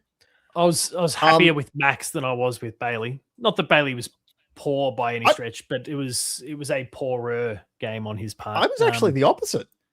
Oh, really? I thought a lot of Bailey Smith's missed possession, like missed connections, weren't actually his fault. There was one where a player just turned and ran the other way at one point, and he was just like, "Why did you not try and mark that?" There was another one where just he got very unlucky. A snap out of the mid kind of thing. I feel like Max was a little bit off, but not too bad. He still played well. Dempsey played well. 3 goals. Can't argue with that. All 3 in the first quarter. Yeah. And obviously Shawnee Manor with 4. Yeah. Literally kicking goals with his pants down. Number 21, young forward. I've forgotten his name. Sorry, as in our number 21. Oh, yes, Wiltshire. yes, our number. Yeah, Wiltshire. Love him. He's been brilliant. He's come along really nicely. Especially the vision of him when he got that tackle for the holding the ball. I'll try and when he tackled for holding the ball in the goal square. Yeah, I know the one. Yep, the way he, rather than following the players, followed the ball, and you could see he had eyes for the ball the entire time. I thought that was a really good example of how he's developed as a player. Another player that I feel like had a really good game, but just got very unlucky at stages was Connor O'Sullivan. Yeah, that's fair. A few really errant bounces of the ball going in forwards. Oh yeah, the bounce of the ball, everything conspired against us in that regard tonight. Bear with me for 1 sec. I'm going to bring you into a different layout. There we go. Because Shadou's just shared in the Discord a photo of Jeremy Cameron and Tanner Bruin in hospital, and it honestly doesn't look. I mean, Tanner's the one putting the post out saying the boys will be okay, but it doesn't look great for him at all. I was worried Tanner Bruin punctured. I was worried Tanner Bruin punctured his line. And Jezza with his broken collarbone looks far better off now. Funnily enough, the fact they've got him in a sling actually suggests that it might not be necessarily a broken collarbone. It might be something else in his shoulder. Because if you've got a sling on, that puts pressure on your collarbone. So maybe it's actually something to do up in the bowl of the shoulder. That just push his collarbone. That would be a better scenario. Jezza looks very wasted. The vomit bag in his hand, if you're noticing that one. Yeah. But Tanner Bruin did not look right. When he was coming from the ground, I thought the way he was holding himself suggested neck or severe rib injury. Because I've broken my ribs before, and when you're walking that slow and the way his shoulders were just not moving and he was doing really shallow breaths, I was like, that looks like you've done your ribs more than anything else. And from where you got hit, I wouldn't be surprised if you've popped a lung. Yeah, they wouldn't put you in a neck brace for a popped lung, but maybe because of the nature of it. Precautionary or something? Shout out to Atush, who's just popped into the chat too. Sucked in, mate. It's about time your mob got a hiding. Down by 40 points at 3/4 time, Carlton right now. Oh, I hadn't seen that. That's 4-3, 27 to 10-7, 67 Hawthorn. Hawthorn looking to clap back hard after a pretty embarrassing 3/4 last week. Yeah, you always hate to see Hawthorn doing well, but sometimes in a way it's not too bad. Adam Jarrett, to his credit, 22 disposals and 13 tackles. He's a good player. He's always been a good player. And 1 goal, 1 to go with that as well. Statistically speaking, best on ground from what I can tell. Oh, he did too have one of those heated blankets. Oh, those blankets are the best. But no, the other final thing too is I'm actually kind of worried about Tom Atkins as one of our players. Yeah, talk to me about him, because he's probably dodged any sort of criticism tonight, but he's been on the receiving end of a bit of it this year. His season's been quite bad. I've noticed he just doesn't have. He's always been a slower player. He's never had huge. No, he doesn't have wheels. No, he doesn't have wheels. But he's been very noticeably slower than everyone else in our midfield, and it almost feels like at times to the detriment of our midfield. We look better when Tanner Bruin's in there instead of him. Not necessarily in tackling prowess. Don't get me wrong. Best tackler I've ever seen. And he's still second in the competition going into I don't know when this was updated recently. But certainly going into this round, second in the AFL for pressure acts, behind only James Rowbottom, who is an animal like that. So he's great inside the contest, but the second the game breaks out, I felt that's where his weakness is shown. Yeah. And the other thing too, with his game that I've noticed, that with a lot of our players this year, we are not making handball connections. I don't know what's up with that, but everyone's overcooking every handball. Yeah. They've been far too strong on handballs. Shadu says that Tom Atkins has been playing with plantar fascia all year. And look, that would make some level of sense if that's the case. If there's truth to that, I can't say that I'd heard it myself, but Shadu was very resourceful. It would make sense. Shadu was very resourceful, so I trust her in that regard. Yeah, no. Also says, can we play a shit footy club again? All of them looking pretty good now relative to us. Yeah. Oh god. Who's the worst one do we have left? Do we have Essendon? We've got Essendon. Someone? Our final 3 games are Essendon, North Melbourne, and Richmond. I'd be a little bit worried about that. I'd be a little bit worried about that North game. Second there. Sorry, mate. An accidental back button press. Hopefully I still got you. Yeah, no, all good. I'm still here. I'd be a little bit worried about that North game with the way they've been playing lately. Yes, absolutely. They looked gutsy last night. I watched the first half of that at a pub, and it was a very good game. They came, 5 points, I think it was in the end? Yeah, they came real close to pinching that one, and probably should have held on and won it in the end, but I don't know. We're inaccurate when pressure hit.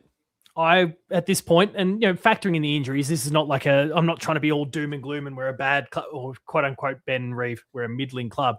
Like not leaning into any of that sort of stuff, but just the various circumstances and the teams that we're playing. I wouldn't be surprised if we are like 2-4 from this last 6 games with St Kilda, Melbourne, and Collingwood in the next 3. We'll then get a reprieve against Essendon.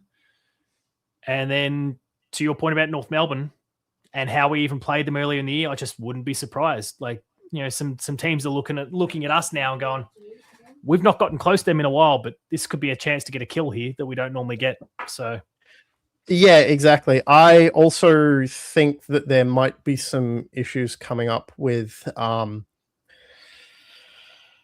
potentially Richmond as well. They've been playing better football in recent weeks. Although we did just smash their VFL side. That was a very good win. I do feel like them and Essendon, the wheels would have to completely fall off for us to lose that one. But that's not to say it couldn't happen either. Like if we do go, 2-4 leading into that final game of the season, we might just go, I guess that would be 1-4 at that particular point. If we get to that point, we might go, fuck it, just get the kids out there, whatever, who cares? I think we should put Polkinghorn in. And absolutely. Polkinghorn or Mollier or someone like that, just give. We got him from Carlton last year. I'm sorry, I'm recovering from surgery, so I'm a little bit out of it with names at the moment. Take it easy. We picked him up from Carlton, number 19. Oh, Jack Martin. I feel like he just needs a rest for a week or two. He's played really well, but he just looks a bit slower. I would have given him $1 million if he could just take possession of the ball tonight. When it rather than spill it and bubble it and lose track of it time and time again, he was infuriating tonight. I feel like he just needs a week off. I don't feel like he's I don't feel like he's too far off. He just needs a week off. No, I'd agree. I'd agree. He's not far off because beyond the frustration today, I would love to see more out of him in any given game. He has this 15 to 20 minutes of absolute brilliance where no one gets anyone near him and he rips a game apart. And then he just kind of disappears. I'd like to see a more consistent game from him, which is what we got from him last season once he stepped foot on the ground. Because obviously we took our time and nursed him into the year. But he was relevant throughout last season, but yeah, this time it's fleeting moments. M. Davey says we've got to stop long bombing into the 50. What's going on with Myers? So firstly, the first point, we've got to stop long bombing into the 50. Wholeheartedly agree. Been discussed by a few of us tonight. As for Myers, he was arguably best on ground in the VFL today. I think he might get that opportunity back in the team soon because now it's kind of got to be all chips in. If the Cats are desperate to still get into that top 8, top 6, if they want to find themselves in there and not have to deal with the wild card thing, which is not beyond them still at this point. What are we now? Let me bring up the ladder. We're going to be, Seventh? we'll be ninth by the end of the round because Yeah. the Dogs will beat the Eagles tomorrow. So we'll be ninth, we hope. but as a result, we'll be one game out of the top 6 still. So like with what should be, if we can course correct, should still be a soft run. So there's no including playing against Melbourne, who is that team currently sitting in 6th. So we are going to get it, and the Pies who are sitting in 7th. So we are going to get a chance to still pinch that spot. If the club believes that we're all in on it, then bring Grind in. Back him in at this point. I think what we saw today through the VFL, and I watched his game pretty closely today, was a lot of the physical stuff that I think had been a real issue in his game since the whole knee thing surfaced. He'd been reaching into contests. He'd been avoiding the physical contact. There was none of that today. Some good tackles. Some really good tackles. He laid 10 of them in the end. And got bowled over in a lot of contests, and people fell awkwardly on him at different points. And it didn't matter. He just got up, butted up, and went again. And that's the energy of someone who's, I mean, I hope the sample size is going to be larger than that, but that's the body language, that's the effort from a guy who's going, all right, I'm all chips in at this point. And if his headspace is if his head's in the right place, then I think that's the only thing that's really been keeping him out. So I have a comment. We've got 4 injuries. Well, 5 technically, if we count the Nevitt and O'Connor swap before the match. Oh yes. He's Nevitt coming in. Sorry. So we've got the 2 really 5 injuries off our current, listed set. How many changes would you like to see for next week? Because I'd like to see 6. I would like to see the Cats just go, you know what? Martin, get a week off. Henry injured, let's not risk you, take a week off. We can afford to drop 1 more. The 3 give those guys injuries from today will be obvious. So yeah, Jeremy Cameron, Tanner Bruin, and Jack Henry, they're all out. Patrick Dangerfield too, that calf, give him a week. Don't Oh risk yeah, it. no, yeah. I mean, do we know if it was muscular yet? I'm still of the feeling that it was a bone thing rather than, which is still problematic in and of itself. I would still give him a week. Do we need to risk Dangerfield? No, I'd argue no. This long left. And then I'd argue give Martin a week and give Collar Jasny a week. Ethan continues to think that Collar's got photos of someone somewhere. I think someone needs to tell Collar that it's time to get rid of that hairline. He's one of my favorite players, but man, someone just needs to sit down and have a nice long chat about that hairline. Advanced hair ain't fixing that shit. Yeah, get Paul Chapman or Gary Ablett in to chat to him. There's merit to every single one of those names you mentioned. Obviously, yeah, 4 with injuries of some sort from today. All right, let's roll with your 6. So in the event that those 6 come out, or even starting with the obvious 4 to begin with, the actual injuries from today, Mitch Edwards comes back in. I think Jay Polkinghorne gets his opportunity. Absolutely. Mark O'Connor comes back. Maybe. Depends how sick he is. Not sick, how sore he is. Because one of the commentators said that he'd probably outdo him in a 50-meter from the sprints he was doing before the match. From what they saw. Okay, maybe pre-game what they saw. Yeah, okay. So Mitch Edwards came out and Mark O'Connor came out. And then the 3. So what have I got? So Polkinghorne, O'Connor, Edwards.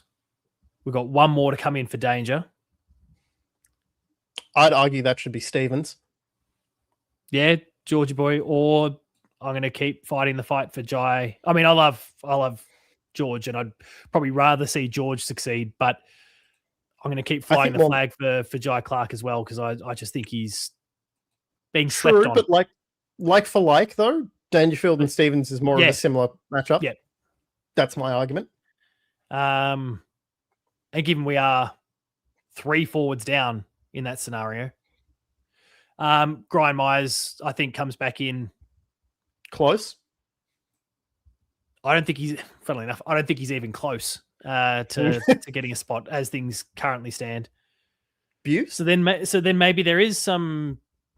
Yeah, they don't. I'd love Buse in. I feel like I've been the biggest advocate for Busey the last couple of years, but it just doesn't seem like they want to bring him in. So I'm kind of almost in an acceptance stage there. Do we throw an opportunity to a young bloke? Does Jesse Mel? I mean, it feels way too early developmentally.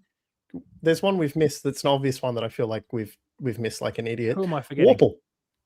Oh yeah, well, yeah. Sorry, he does get forgotten a bit. Yeah, Warple. James Warple, he probably comes in. I'm not saying like he's not that best 23 player for us, but you're probably right. Actually, he's probably the other one. And I don't think Hoffman that was going to be great. That's my wild card pick instead of Mello. Hoffman. I mean, if someone like Collar got the axe for the week, then sure. Yeah. But otherwise, like we've lost three forwards as things currently stand. Given that Jack Henry's been playing as a forward, so I would see us topping up on that forward for Danger, Jack Henry, and Jeremy Cameron. Hoffman kicked 1-1, didn't he? Or was it 2-1? Who was that? Hoffman kicked one. Didn't Hoffman kick 1-1 or 2-1? Did Hoffman kick one in the? I mean, he's a half backman though. He did. I know he kicked one. I don't know if he kicked two. I must have missed that part out of today's game, but I think it was second quarter. Where are we? Hang on, I'll check on my phone. That's all right. I'm already halfway there. Lennox Hoffman. He kicked 1-1. Off half back. Good on him. Yeah. Shadoo's right. Says, I don't know, you can change the team to that degree and not expect disruption. If we make change to that degree, we're embracing the rebuild for the rest of the year. I mean, I would disagree. I guess I kind of agree to an extent, but 4 of any potential 6 that we're talking about here are off the back of injury. They're forced. It's not a choice in the matter.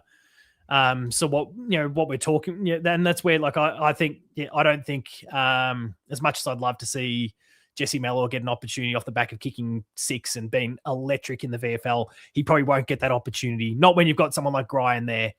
I think there's one debut that comes out of this, and that's Jay Polkinghorne, and then the rest are all people that we are very familiar with. Well, not very. Also, if all people watch the AFL, then there's still going to be the likes of George that people still haven't really seen much of. But yeah, I think we're looking at names that we are familiar with at this point. Matt Turner says Hunter Holmes is tracking well. I don't think I think the club is still going to back themselves in to try and make this top 6. And Jay Polkinghorne gets an opportunity because necessity, pretty much. But otherwise, I don't think they'd be even inclined to do that this year either. With Hunter, very, very good. Clearly still needs another year in the VFL. Agreed. Shout out to him, though. 32 disposals today and a goal. Oh, yeah. No, he's been brilliant. I foresee him being a brilliant player in 2 or 3 years' time. He just needs time. Yeah. 2 or 3. Yeah. But see, the other thing, though, is how deep do you think we are going to get in finals? Because of now the injury to Jeremy Cameron, a potential to Dangerfield. Bruin looks like he's out for a while. From the sounds of things, aren't good with Mark O'Connor. If it ends up being a broken collarbone, then that's as a few media folks are talking about, that's typically a 4 to 8 week thing. So if it ends up being the collarbone, I think that puts almost a line through. I mean, to Shadoo's point, lol, we aren't playing finals. The wild card becomes a possibility for us as a result. So we may well still play finals, because by that point we've got 6 more weeks of football. You get a bye. No. If you're a wild card, you don't get a bye. You're straight into it. But no bye. You get 6 weeks of Jezza working through what is a collarbone, potentially 4 weeks, and some time for that forearm to settle the fuck down a bit. It's not been good. And look, it was looking pretty good today. He was clunking him pretty well. There was still a couple of moments where he was, I think, in fact, one particular tackle on old mate Toby Green, where he deliberately wrapped him up with the other arm and then gently brought the injured one across. But I think, as I'd speculated on in the preview, he was stung a bit off the back of last week, and I think the anger probably outweighed the pain of the injury. And that got him through. Now, of course, he's got another one, so whatever. And how does that? I think, him back but no Jeremy Cameron, no chance of winning in the finals, or like going deep into the finals. I think to the other point though, in terms of embracing the rebuild, maybe that's not a terrible idea. We'll probably make finals, right? Why not blood a few young kids into a finals match that not necessarily aren't too far off, but next, year or two will probably be mainstays in that forward line. I don't see potentially an issue with it. I mean, if the wheels do fall off, and like I said, going into that Richmond game at the end of the year, if we have gone 1-4, like I said, I don't necessarily expect to happen, but is a distinct possibility. Given some of the teams that we're playing against, and they're all fighting themselves a bit of form at the moment, and they're all going to be fighting for that wild card or even potentially top 6 spot if you're Melbourne, or technically Collingwood, who are now 7th as well. Like they're all going to be there and thereabouts in the conversation. And we're walking wounded a bit at the moment. Like there's a chance that we could go into that final game 1-4. And if that's the case, then we have to start talking about, that final game of the year being like the game against the Dogs back in 2023, where all of a sudden we just threw out, like we sent everyone in for an operation and we basically tanked.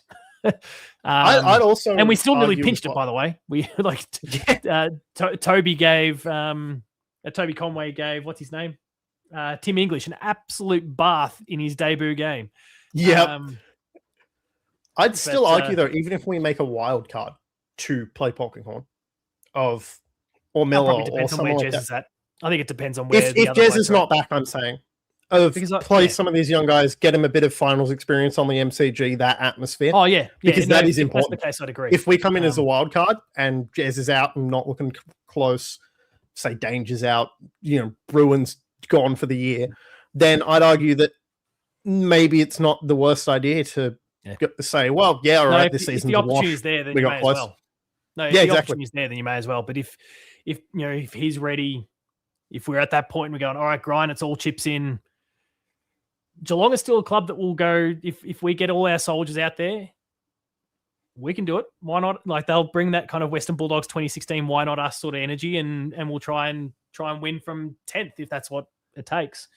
And the other thing too, like we all know full well, knowing this club, that we cannot possibly rule out that as a possibility. I just think there's so many things that have gone wrong. I don't see how it happens. I don't see how it happens. We throw Mellor and Polkinghorne in for the week. They kick 6 seats or something ridiculous. No, I didn't even. And then we run deep into finals with those two. That'd be genius. I didn't even mean to that level, but well, it could happen. Who knows? Hell, even if they kick 2 or 3 each, that'd still be like, all right. And we pull off a win with those two. Say 5 or 6 shout out to Shadu, who's citing, continuing to reference the joke of the foreskin nickname for Jack Henry by saying that Jack Henry is out next week with a foreskin to the throat. I assume you've caught enough of you're well aware of the foreskin jokes. Good. Yeah. You got turtlenecked in the turkey slapped in the throat today. Anything else though from today's game? Because I'd set myself a hard 10:30 cutoff with my wife tonight, and I still got Horatio here to chat, so I'll make sure we bring him in shortly. Shannon Neal had a stinker. Yep. And Tom Stewart got beaten by a second gamer. That was interesting. I didn't think Tom Stewart was there was one contest where he got him. Even Tom Stewart was like, oh man, and you beat me in that. Oops. That was just a funny moment. Overall, disappointing end to the game, but we showed good signs early. But I think we showed what we needed to, and then the injury set in and the wheels fell off. But then we've done that in every game. Of the last 4 losses, we've been good for 3 quarters and shit for 1, and it's cost us. Yeah, there's always been moments. Well, mate, thank you very much for coming on board. It's been awesome. Actually, no, I've got to get you 3-2-1s though. Who gets the 3, 2, and 1 vote from you? 3 has to be Manor. Has to be. Yep.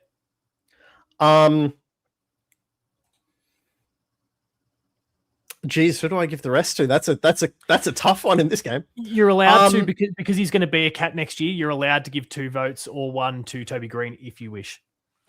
Because he's going to be. I don't think we'll pick him up. Oh no, we'll absolutely get him. That is as done as it gets. Lock it in. Oh, when the club's own website is acknowledging the talk about it. Yeah, that's true. Beforehand. That is true. Like, God, I don't like it. God, he's going to cost us in fines. I reckon. True. I reckon. Well, there's rumors about that actually that we'll have to get onto another time. That I reckon 2 to Bailey Smith had plenty of good centre clearances, and 1 to actually no, sorry, 1 to Bailey Smith, 2 to Dempsey. Dempsey 3 goals. You can't argue with that. And 1 to Bailey Smith, good clearances. No, awesome. Well, mate, thank you very much for coming on board. Look forward to doing it again, be it next week or sometime in the near future. It's been a pleasure. Definitely next week. And just shout out to my pop who always watches as well. Oh, awesome. Yeah, shout out to your pop. Yeah, he loves watching it on the telly. I've set it up for him. And Watches every year. me cussing left, right, and center. Ben with his horrible opinions. No, you should hear what he says about the umpires. Okay, good. No, I don't feel so bad then. Yeah, no, it's hilarious. All right. Well, he's watching you on the big screen right now and enjoying. So, Stu says, "Hi, that guy's pop." All right, have a good one. All right, enjoy, mate. Maybe chat to you next week. Yeah, see you next week. See you later. All right. Oh, there we go. All right, Horatio, it's your turn, mate. Let me get that. Let me find that layout for you somewhere in the list. Ben makes so many. There we are. Boom. The red wine blinds are here. How's things, mate? Yeah, pretty good. What did you make of today? Yeah, I don't. I think we've covered off in recent weeks on a lot of what we saw today. So, yeah, probably just as well you got the cut off there tonight because we could go. I don't know. Honestly. I was thinking about it. It's like, I've said it a few times during the course of the week. It's like, talking about this game and then what transpired. It's like we've talked about this ad nauseum for most of the year, so it's like we'd just be repeating ourselves at this point. I think it is. It's the same. Yeah, it's the same old story with slight differences. The injuries were a factor this time that weren't normally, but it is still largely the same old story that we've unfortunately become pretty accustomed to. Yeah, well, I mean, look, it's too much left to too few. I do, and I've subscribed to this for a fair while now. Just the way, with the interchange being the way it is in modern footy, you can't even afford to be a man down. Yeah, without it hurting you, let alone 3 guys.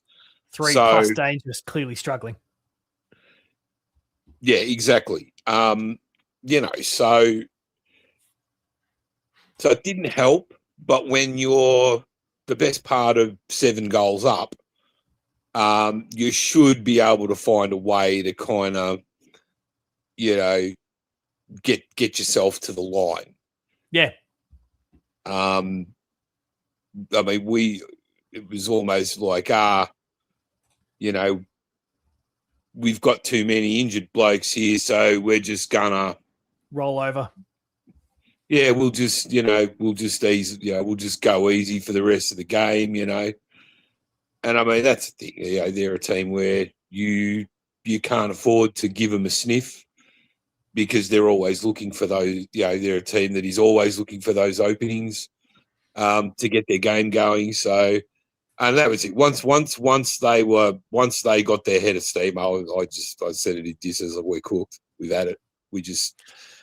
I thought there was a fleeting moment when Shawnee Manor kicked that last goal. Like, hang on. we're going to just find something here. But again, going back to what I said before, what we've both been kind of talking about for weeks, too much left, too few. Like he was one of those few.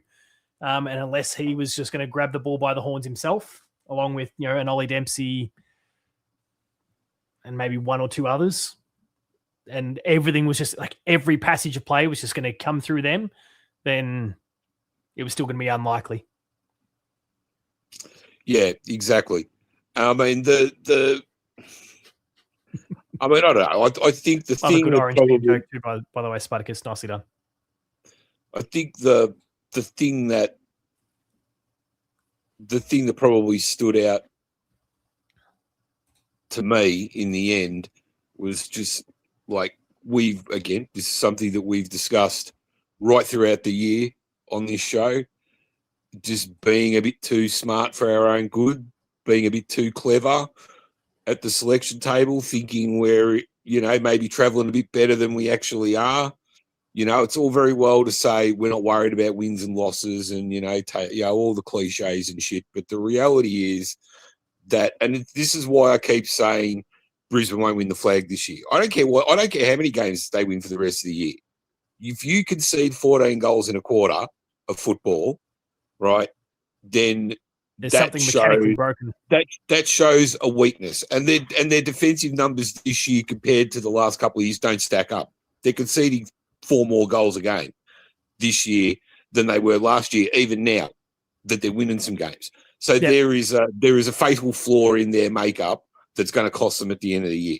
That's the point I'm making, and this is something that we've seen. That I think we've seen consistently with us is just that when certain points in games come along, that the same things keep happening, and it's just there's a pattern that's formed there well and truly, and look, the way it's gone, for most of this year, not even when we've been winning games of football, soon as the Giants got going there. It was like, right, that we're not going to stop this. We don't have I don't know. The capacity's not there. Yeah, no, the capacity's not there. But you factor in the injuries, you factor in, again, the too much to too few. Like, we're not all in on shutting this thing down.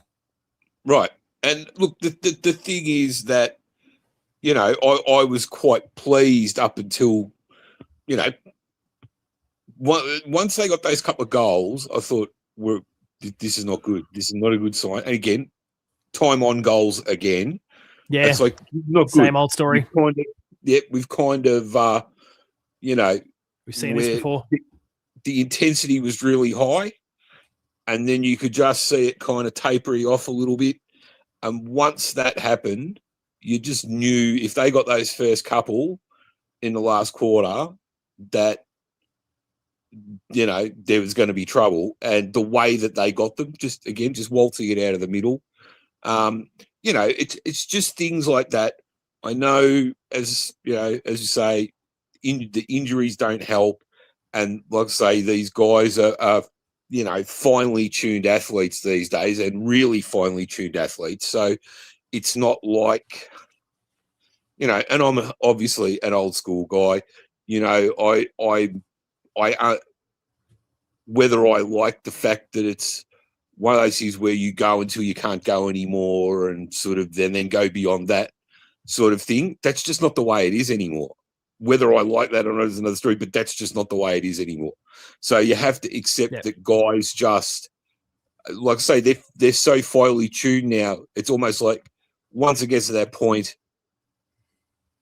a lot of them can't go beyond, what the GPS data and the, all of the metrics say, like, because that's just, they're not trained. They're trained to be like that. So that, but the thing is that given our inability to, and that's the thing, is just, it's happened multiple games this year where it's like, all we had to do was just lock it in, shut it down, block it up, whatever. Yeah, just a bit of And kick mark for a bit and just halt the momentum, but we couldn't do it. Hell, we couldn't get hands on the ball really in that last quarter. Yeah. Well, but that's the thing is sometimes you've just and look. The funny thing is pre-2022, that's how we used to play. It was just lock it down a bit, control the tempo, all that sort of thing. And just but no, it's just just scrap, just find a way to just make it scrappy. Don't try to keep doing. If you like, you obviously the coaching staff and the players themselves are going to know, hey, a lot of a few of us are probably running on empty here, and a few other blokes are probably pretty close to it. Yeah. But you've got to find a way to, kind of just like say, it comes back to old school principles, like when you couldn't take blokes off, and Ben and I were talking about this on your show the other night. You couldn't. Once a guy came off, that was he was done. he was done, right? Yeah. So if you wanted to give your ruckman a rest, you chuck him in the forward pocket, or you chuck him in the back pocket, or whatever. You're resting ruck. Your forward pocket. Yeah, like essentially, you would pretty much have your resting rover would probably play in a forward pocket, and your resting ruckman would play forward or back, depending, and that's how you used to do it. Yeah. And it seems like that sort of thing just doesn't occur to. It just doesn't occur to to footy teams. To do that sort of hey, that is an option. It's because the high performance stuff, the medicos are getting too involved. They're worried that they just and partially because I think we're playing like the games that are being played these days are it's so team defense that you can't just hang around in the forward line and be hidden in some part of the ground, because then you create a flaw defensively. Shout out to the Blues. Yeah, they got a good old-fashioned thumping tonight. And old Cream City Bucks here, who's celebrating not having Giannis anymore. Fuck off, mate.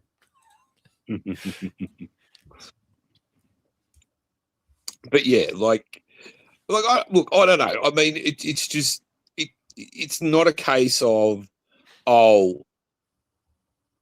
don't know. As I say, Ben and I sort of talked about some of this stuff on Wednesday night, but it's like I don't understand why when push comes to shove, during the course of a game, you can be tactically savvy and have a great game plan, all that kind of thing. But at the end of the day, it's a game of footy. And sometimes you've just got to say, hey, we're in trouble here. We're 3 blokes down. We got guys running out of juice. Like, we've just got to shut this game. We've just got to try to shut it down, right? Yeah. Because we're not going to be able to hang. If we keep trying to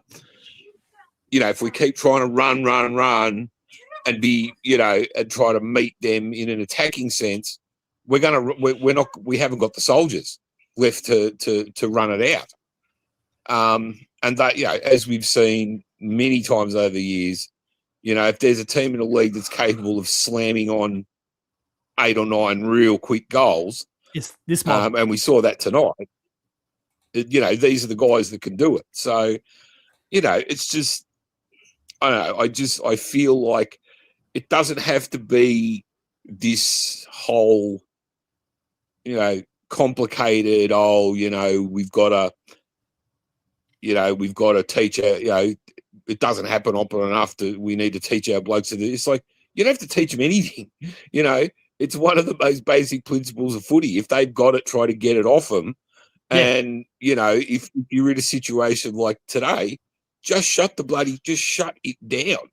Just try to park. Maybe not even so much park the bus, but just No, but there is a bit of a park the bus mentality.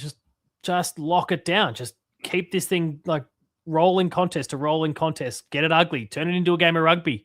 Flood. Anything. Like just right. Just Like halt even their if momentum. it's just simply right. Even if it's just simply a case, right, in that situation. And look, people talk about flooding and all. It's like that has always been a part of football. In the old days, they used to call it stacking the back line. Yep. Right? It's like when you're in a situation like that,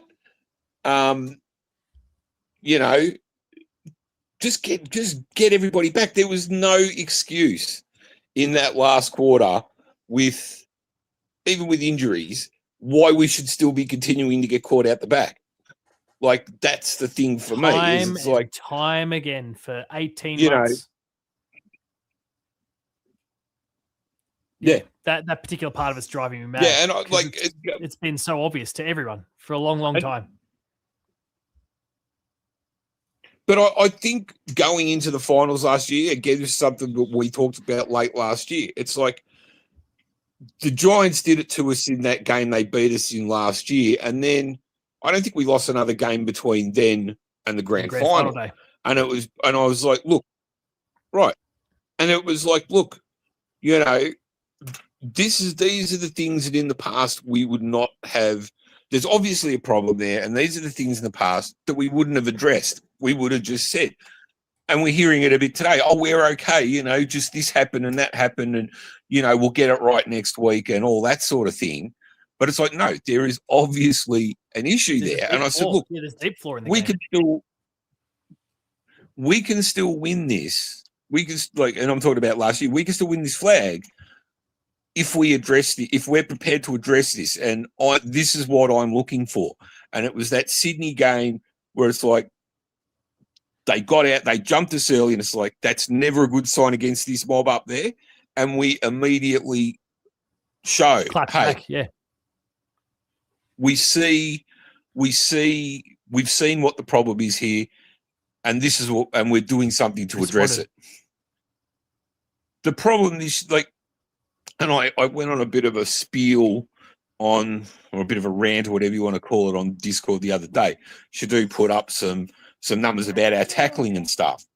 And I just said, look, this is Paul and I have been talking about this most of this year.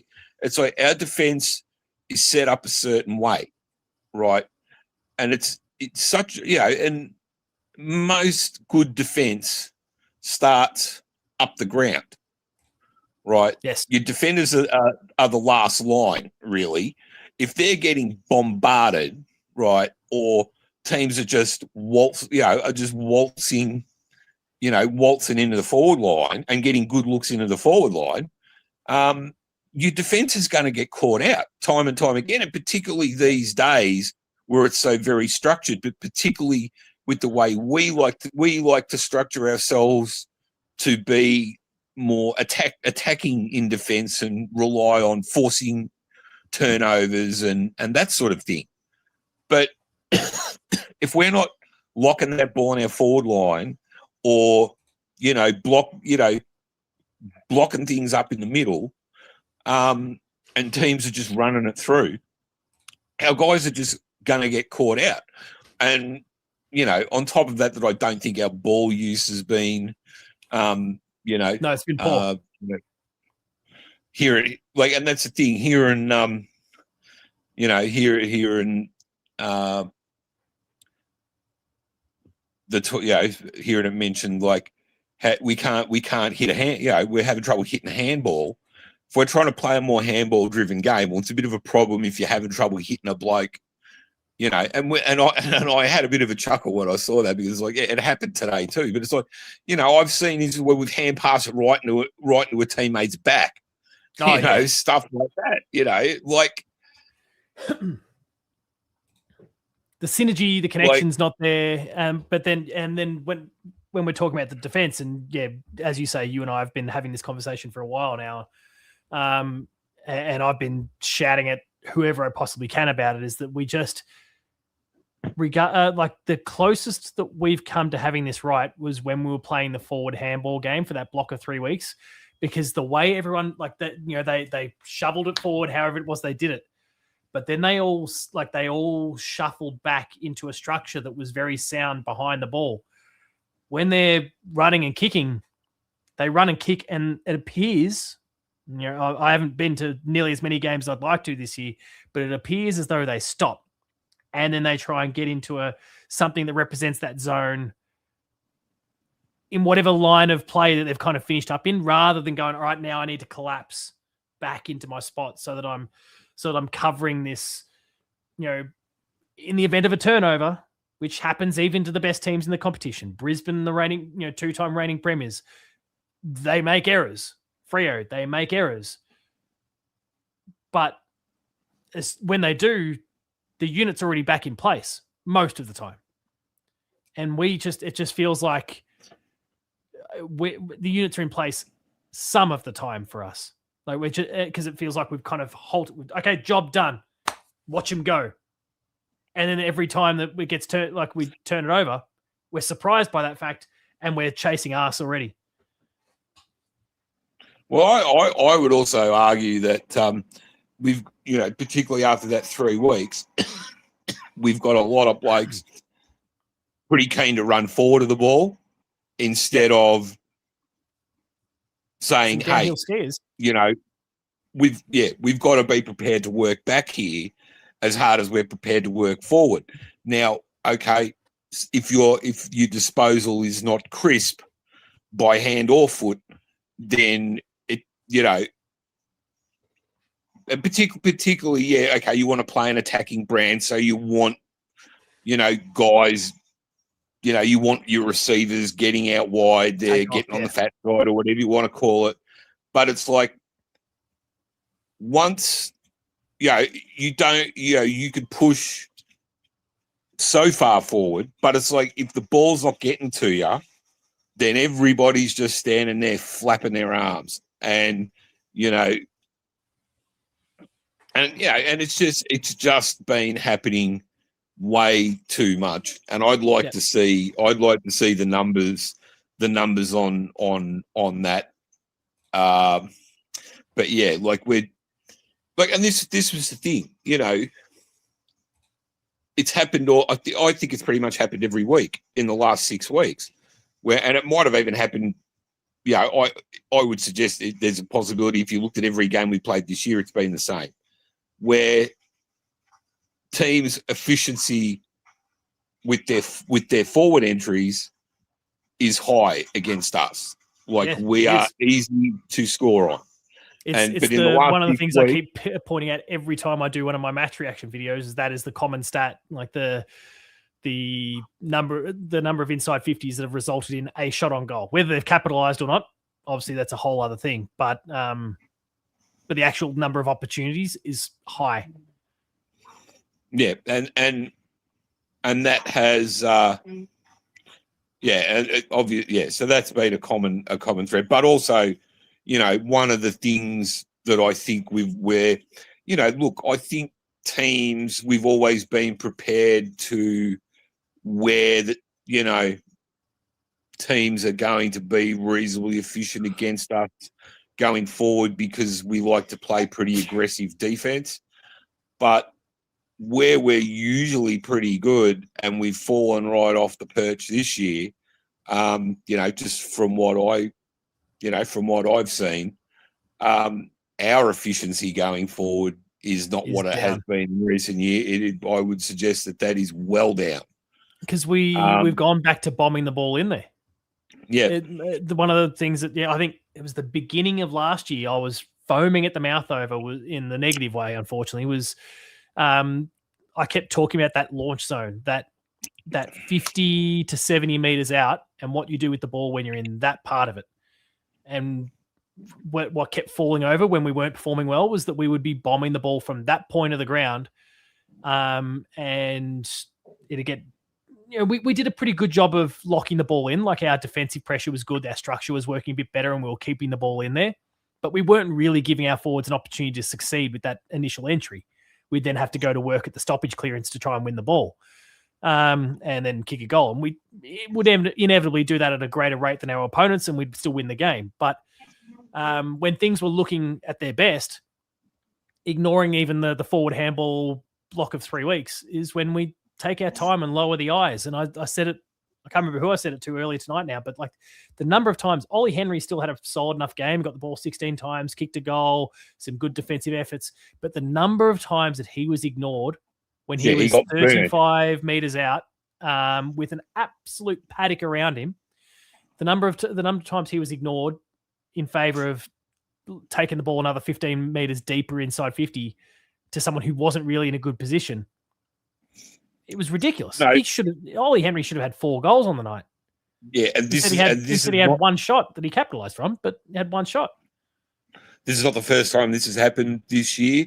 Which game was it? It might have been the Adelaide game. I think it was the Adelaide game where Ollie we definitely bombed a lot more at that point, and yeah, Ollie got torched. In the same game, it's like this guy's standing in the forward line, flapping his arms, we're kicking over his head. Yep. You know, like or you know, making good position to, you know, accept the hit up part, you know, sort of you know, and just a short entry, or you know, whether he's coming out on. It's like we're not looking. We're just. And, you know, and we saw it again tonight, particularly when he went into the ruck. It's like Scratch is just he's not Tom Hawkins. He's not a body-on-body guy. He needs to be able to run around and run his opponent into the ground. Yep. So, but yeah, you know, I don't think there's much more we could really say about today's game, because it was, you know, aside from the fact that, you know, we played pretty well for 2.5 quarters, but when they sensed an opportunity, and they're all saying, it's like, they're 3 guys down, they're going to be stuffed, we just got to get some run here, and we didn't, and we just, you know, okay, we can argue whether we couldn't or wouldn't until the cows come home, but the bottom line is that we didn't, and we lost again, and now we're, you know, the question, we're asking questions about whether we can win a couple of games before the season's out. And we're even asking questions like what Spartacus has dropped here, which he says, genuine question, have we finally hit the wall? Is the era of dominance over? He says, I hope not. And he says, the follow-up comment was, do I dare say rebuild? I'm worried a little. I've already addressed this a little bit earlier on. Where's your head at on it? No, I don't think so. No, I don't think so either. I think, well, look, you know, what leads to full-on rebuilds? You know,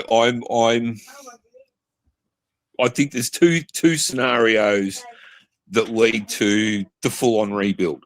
One is when you're having a successful, like what's happened with Richmond, it happened with Brisbane 25 years ago. Yep. Hawthorn in the 2010s. Yeah. You get the absolute most. Your winners. It's like we're going with our guys.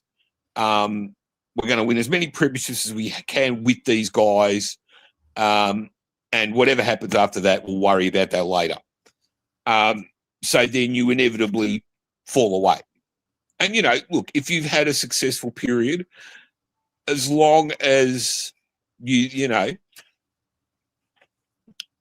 as long, you know, it's all right if you can, you know, arrest the slide. But let's look at it. It took Brisbane 15 years or more to really get themselves sort of back up there. You know, Hawthorn looks to be going all right, fairly. But even then, this year it's been 10 years since those flags. You know, and that's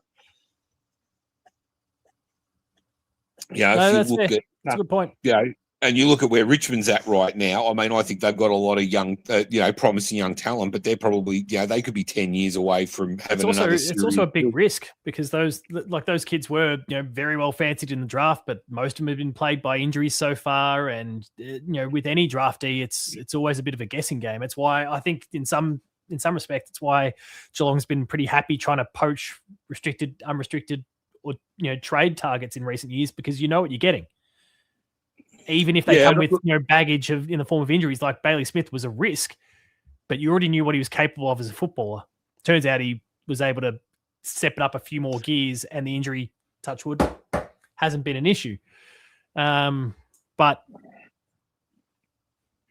the kid, you just don't know. So Richmond, it seems promising. The green shoots seem to be there, but who knows? When I then think about our list, like we didn't a typical Wellesley sort of thing. We didn't get to pillage the top half of the draft, but I look at all those blokes who are playing in that VFL game today, and where they've all come from. And I'm quickly bringing up the game again from today, so I don't forget anyone or miss any names. Where's it gone? 82-point win. And I go, these guys aren't the headline acts in the top 10 or even the top 15, 20 of the draft. And yet Hunter Holmes, 32 disposals today, looking great. George Stevens, obviously we think the world of him. We'll have to wait and see. Gryan was obviously back there today, but he's, he was one of those still smokies initially. Joe Pike, 21 disposals to go with 33 hits, coming along like a house on fire. He played real well. Jay Polkinghorne wasn't some big name up in lights bloke. Kicked 5 goals, 3 from 19 disposals. Nick Driscoll's doing good things.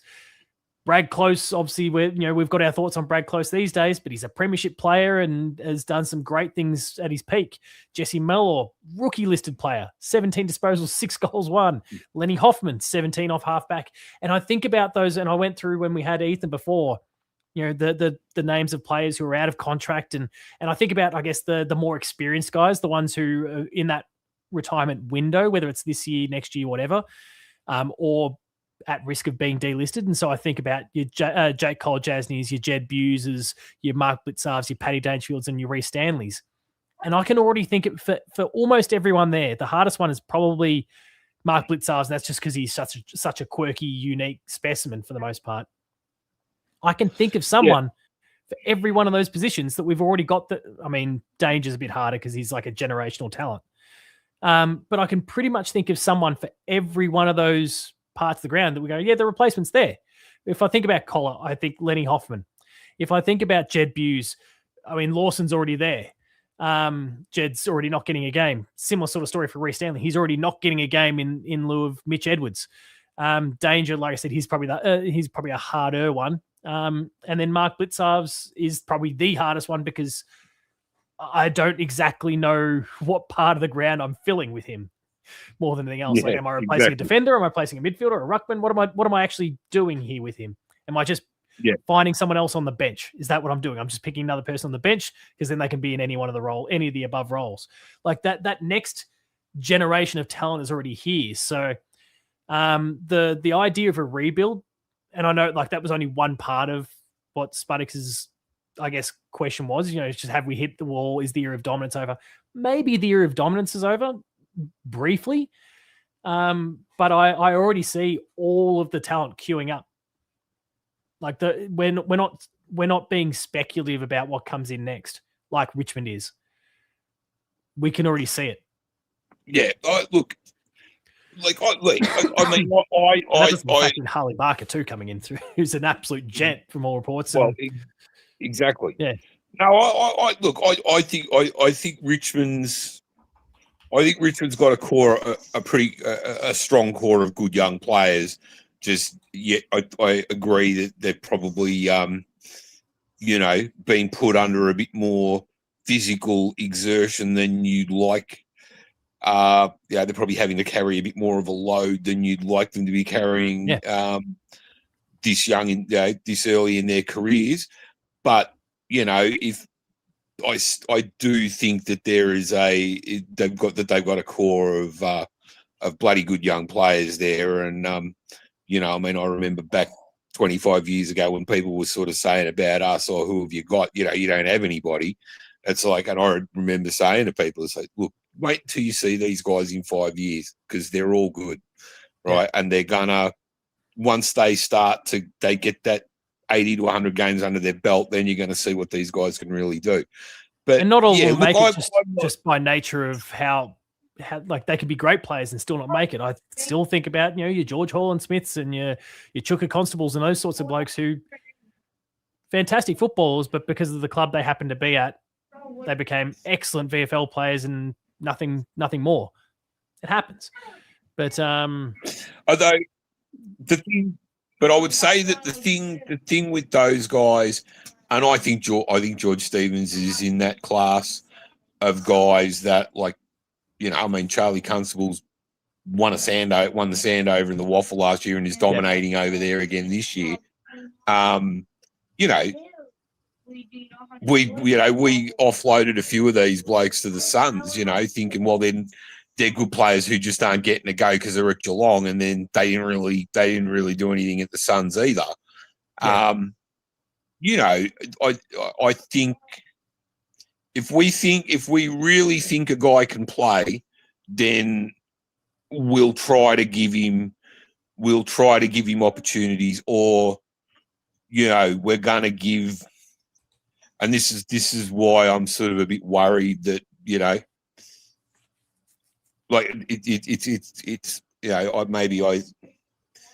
I don't know, maybe I'm overrating my football knowledge or whatever, but don't we all? I would have thought like Clack, was he played since that Crows game? Like, that was the thing. He didn't do a lot for 3 quarters, but in that last quarter when they come back and nearly pinched it, he was ferocious. He picked the club up on his shoulders and did an amazing job. Right, and we dropped him and he hasn't been back since, despite the fact that, he had that little stint on the sidelines, but he's been playing gun footy at VFL level. He hasn't come back and cracked the shits or anything like that. He's come back. He's played real well. And I would argue that we could have used a guy like him out there today. Just, even if he's just being an annoying yappy little dog, just a guy that's going to be out there nipping at the heels at every contest. Around the packs, you just want that guy that's just going to be, like I say, that's just going to be nipping at the heels of the opposition all day long, but particularly when the game's on the line. So I can't remember now. Was Clack an emergency for today? Because he didn't play in the VFL. He flew up there, but he wasn't listed as an emergency. No, I don't think. Who was the emergency? Yeah, Nevitt was an emergency. Was Warp an emergency? No, I don't think he was. I'd have to go into Discord and have a look. But yeah, I'm like, my concern is that usually when we're managing guys and stuff like that, it's usually because we want to give these guys more of an opportunity. Yeah. And we're trying to find ways to get some games into these blokes and give them a chance to show what they can do. And I don't feel like, even though we've got, that's the thing. We probably gave Brad Close more chances than he'd earned. Before he's had it, he's now stuck in the twos, and Ollie Wiltshire's taken his place. And I'm just looking at it now. So sorry, Edwards, Clack, and Mitch Nevitt were all the emergencies list. Yeah. So I think, I thought Closey was quite good in the VFL today too. So I'm hoping that he's not too far away, because we could use an informed Brad Close in our forward line. That's for Absolutely. Sure. But yeah, this is what I'm worried about with George and with Jai and a couple of these other blokes, is that, like, we would have been great to see Ollie Wiltshire, getting an extended opportunity and playing some good football. But we've always been able to find ways to get a few more games into some of these younger blokes, and we don't seem to be doing that. We don't seem to be doing that as much at the moment, which surprises me, because the VFL's flying. And then you think we had 2 of our VFL listed guys and now playing senior footy at other clubs, and pretty good senior footy too, I might add. So this is the thing I've been worried about. We've talked about it and a number of times this year. I'm just a bit concerned that we're not, we think that we're going better than we are, and we've kind of gone away a little bit from, and I think this includes the player, this is the players, the coaching staff, everything have just gone away a little bit from doing the things that got us to where we are, to the level of respect and the level of, success that we've had over the last 20 years. And I mean, look, so we'll see what happens, but I'm telling you, I said it in Discord more than once. If Jay Polkinghorne doesn't debut next week, I will spew up. Like, this is his opportunity. It's right there for him. Like, how much more does he have to do? How much more does he have to do? The thing is, Jake pointed this out in one of his videos, and he showed it again today. He is a great mark for his size. He kicks, he consistently kicks goals. But yet, what he's really good at is the defensive side of things. When he hasn't got the ball, he is a demon when he does have the ball. Like, he just goes. Yeah.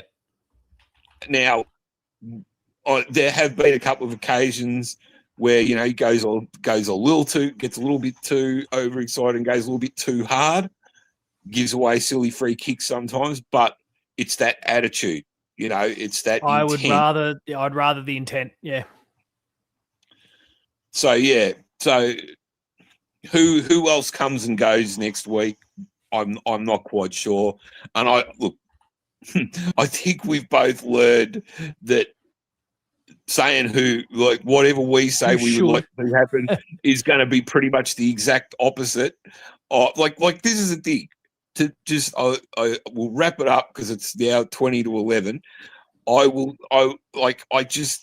You probably saw the comment in Discord the other day when they put up Shadu put up the team selection. Yep. I'm like, great to see that the club listened to Paul James and did the exact opposite of everything he was talking about last week. I did see that one. That was the first comment that popped in my I'd been looking away from my phone, just enjoying the family time. But that was the time I looked at my phone and I saw that comment. I was oh fuck, hang on.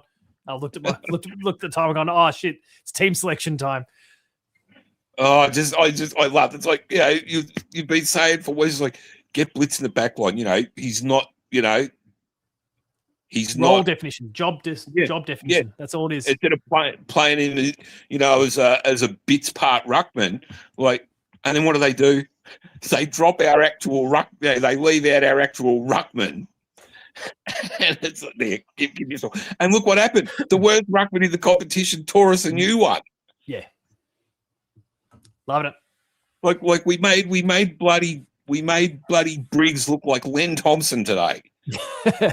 Like, seriously. It's depressing stuff. If you don't laugh, you cry. But yeah, as I say, I think I will stand by what I've said on here for the last few weeks. Is just, look, we got calls to make, and I think the injuries today force our hand a little bit where we've got to make some calls.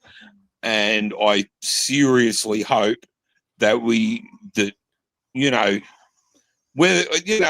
don't expect it to be panic stations, because honestly, I don't think we're that far away. No, absolutely not. No, like I said before, I think the Cats will firmly believe inside the four walls that even if we slip into the wild card, they'll be of the firm belief that we can go all the way from there. We just need to get a few of the pieces back. Jez is going to need to come back, and we'll await a final prognosis there. But yeah, pieces fall into place. Who knows? Yeah, I don't know if the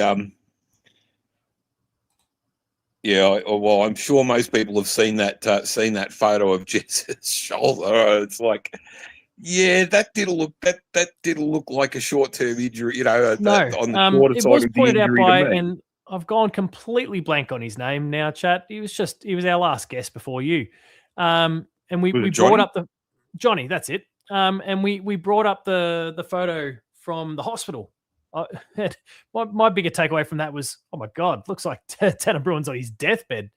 Yeah, Jezza, on the other hand, and Johnny rightly pointed out, he goes, if he's broken his collarbone, you're not going to have the sling sitting across it like that. Yeah, but did you see the picture Shadu put up in Discord? Yeah, where the bone was sticking up out of it like it was nearly compound. Unless that was the point of the shoulder, like up. So I don't like dislocated shoulder, and so that was what we're seeing potentially. Yeah, that looked a fair way look more too collarbone to me.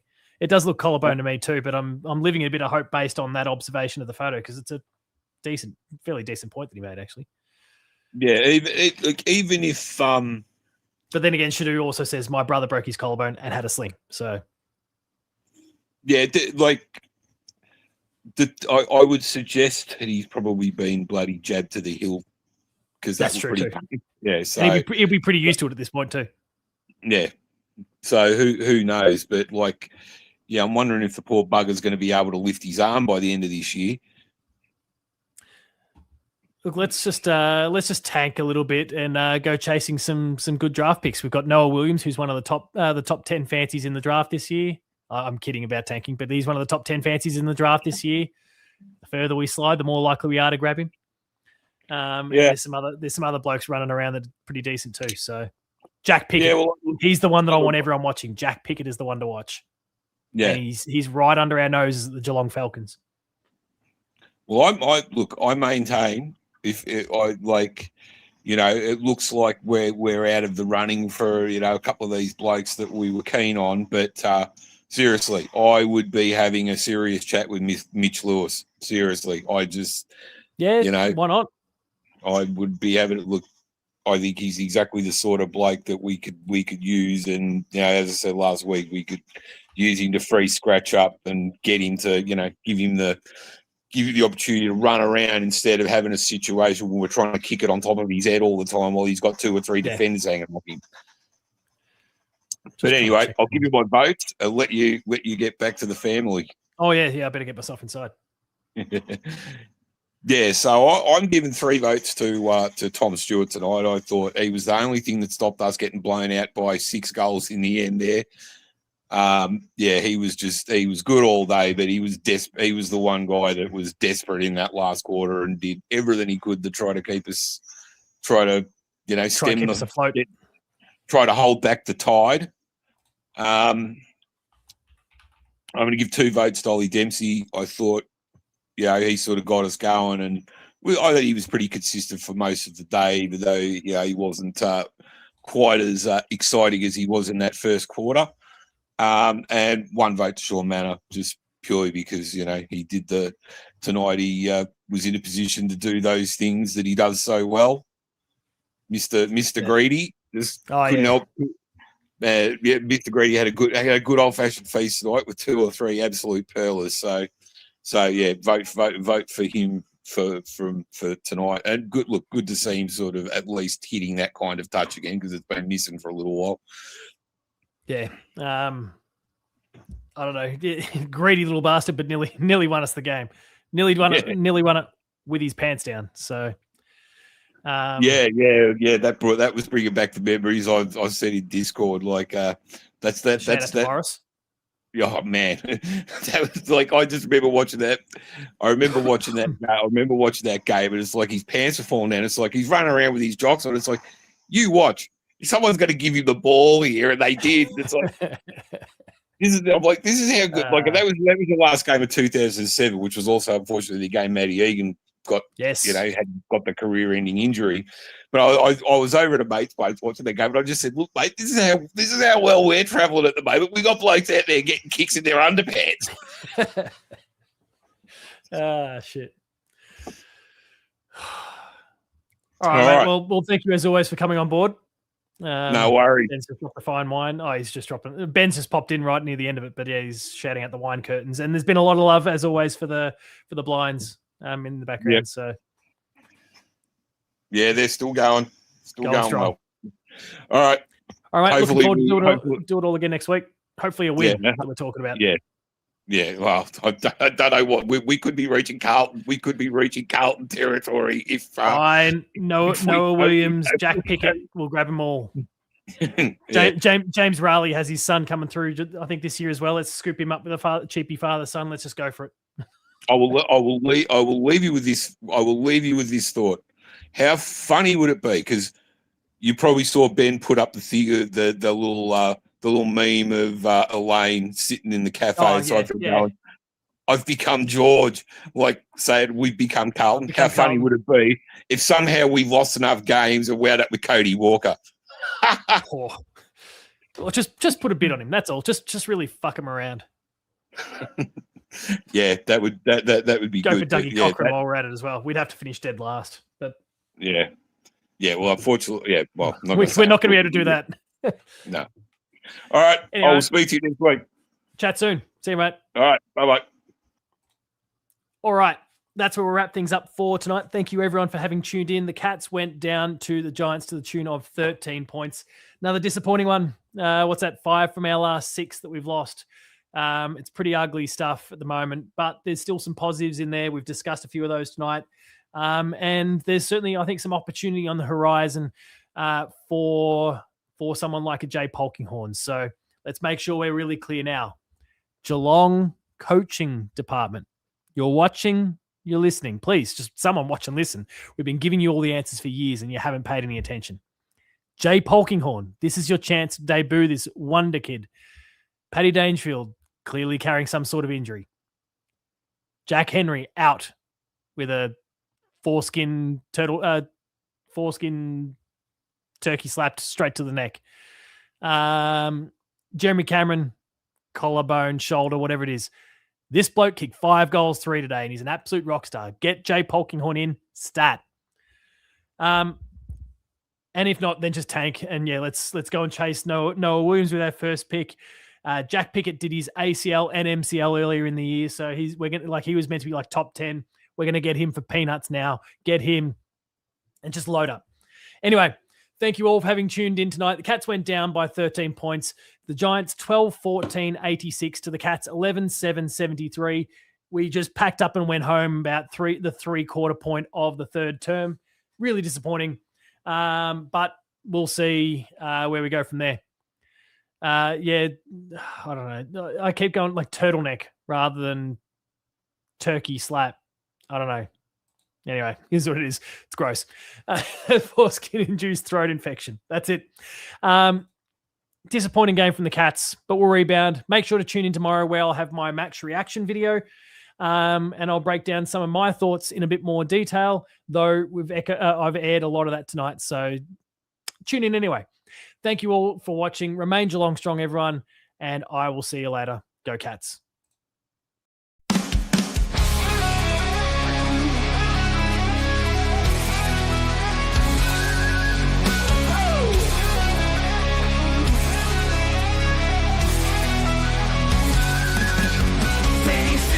And he's ready to go. Got a mic in his hand. It's time for the show. Dropping pussy down facts, mitts, forwards and backs. Representing G-Town while talking the smack. Clashing facts like Paddy, where the hell you at? Hoops crew are exploding. Don't ever look back. Then we got Paul, yeah, he knows his stuff. He's a man, he's a myth, taking on the nuffs. The man don't miss, he loves to react. His words cut deep, he's a counterattack. Balls on fire, brings a mic to life. Don't fuck with P-Dog if you value your life. Oh, they fuck shit up, yeah, they run G-Town. The Hoops crew's here and they'll never back down. Jake, Tommy, Sambo, always rocking the game. Betty and Paul, man, remember the names.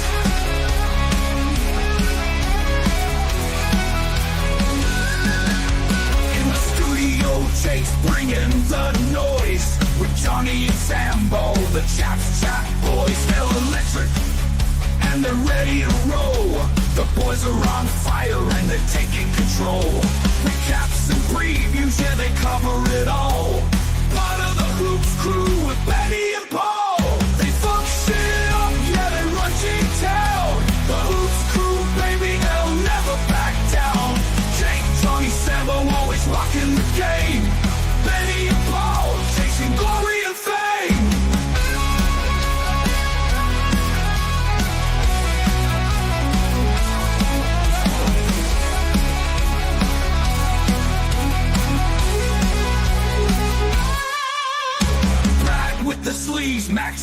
Jack Bose, Tommy fucking Atkins, he'll break your damn nose. Stewie in the middle and Reese in the ruck. They see Big Jezza and they know they're fucked. They're the T-Town boys, go hard or go home. They're fucking insane.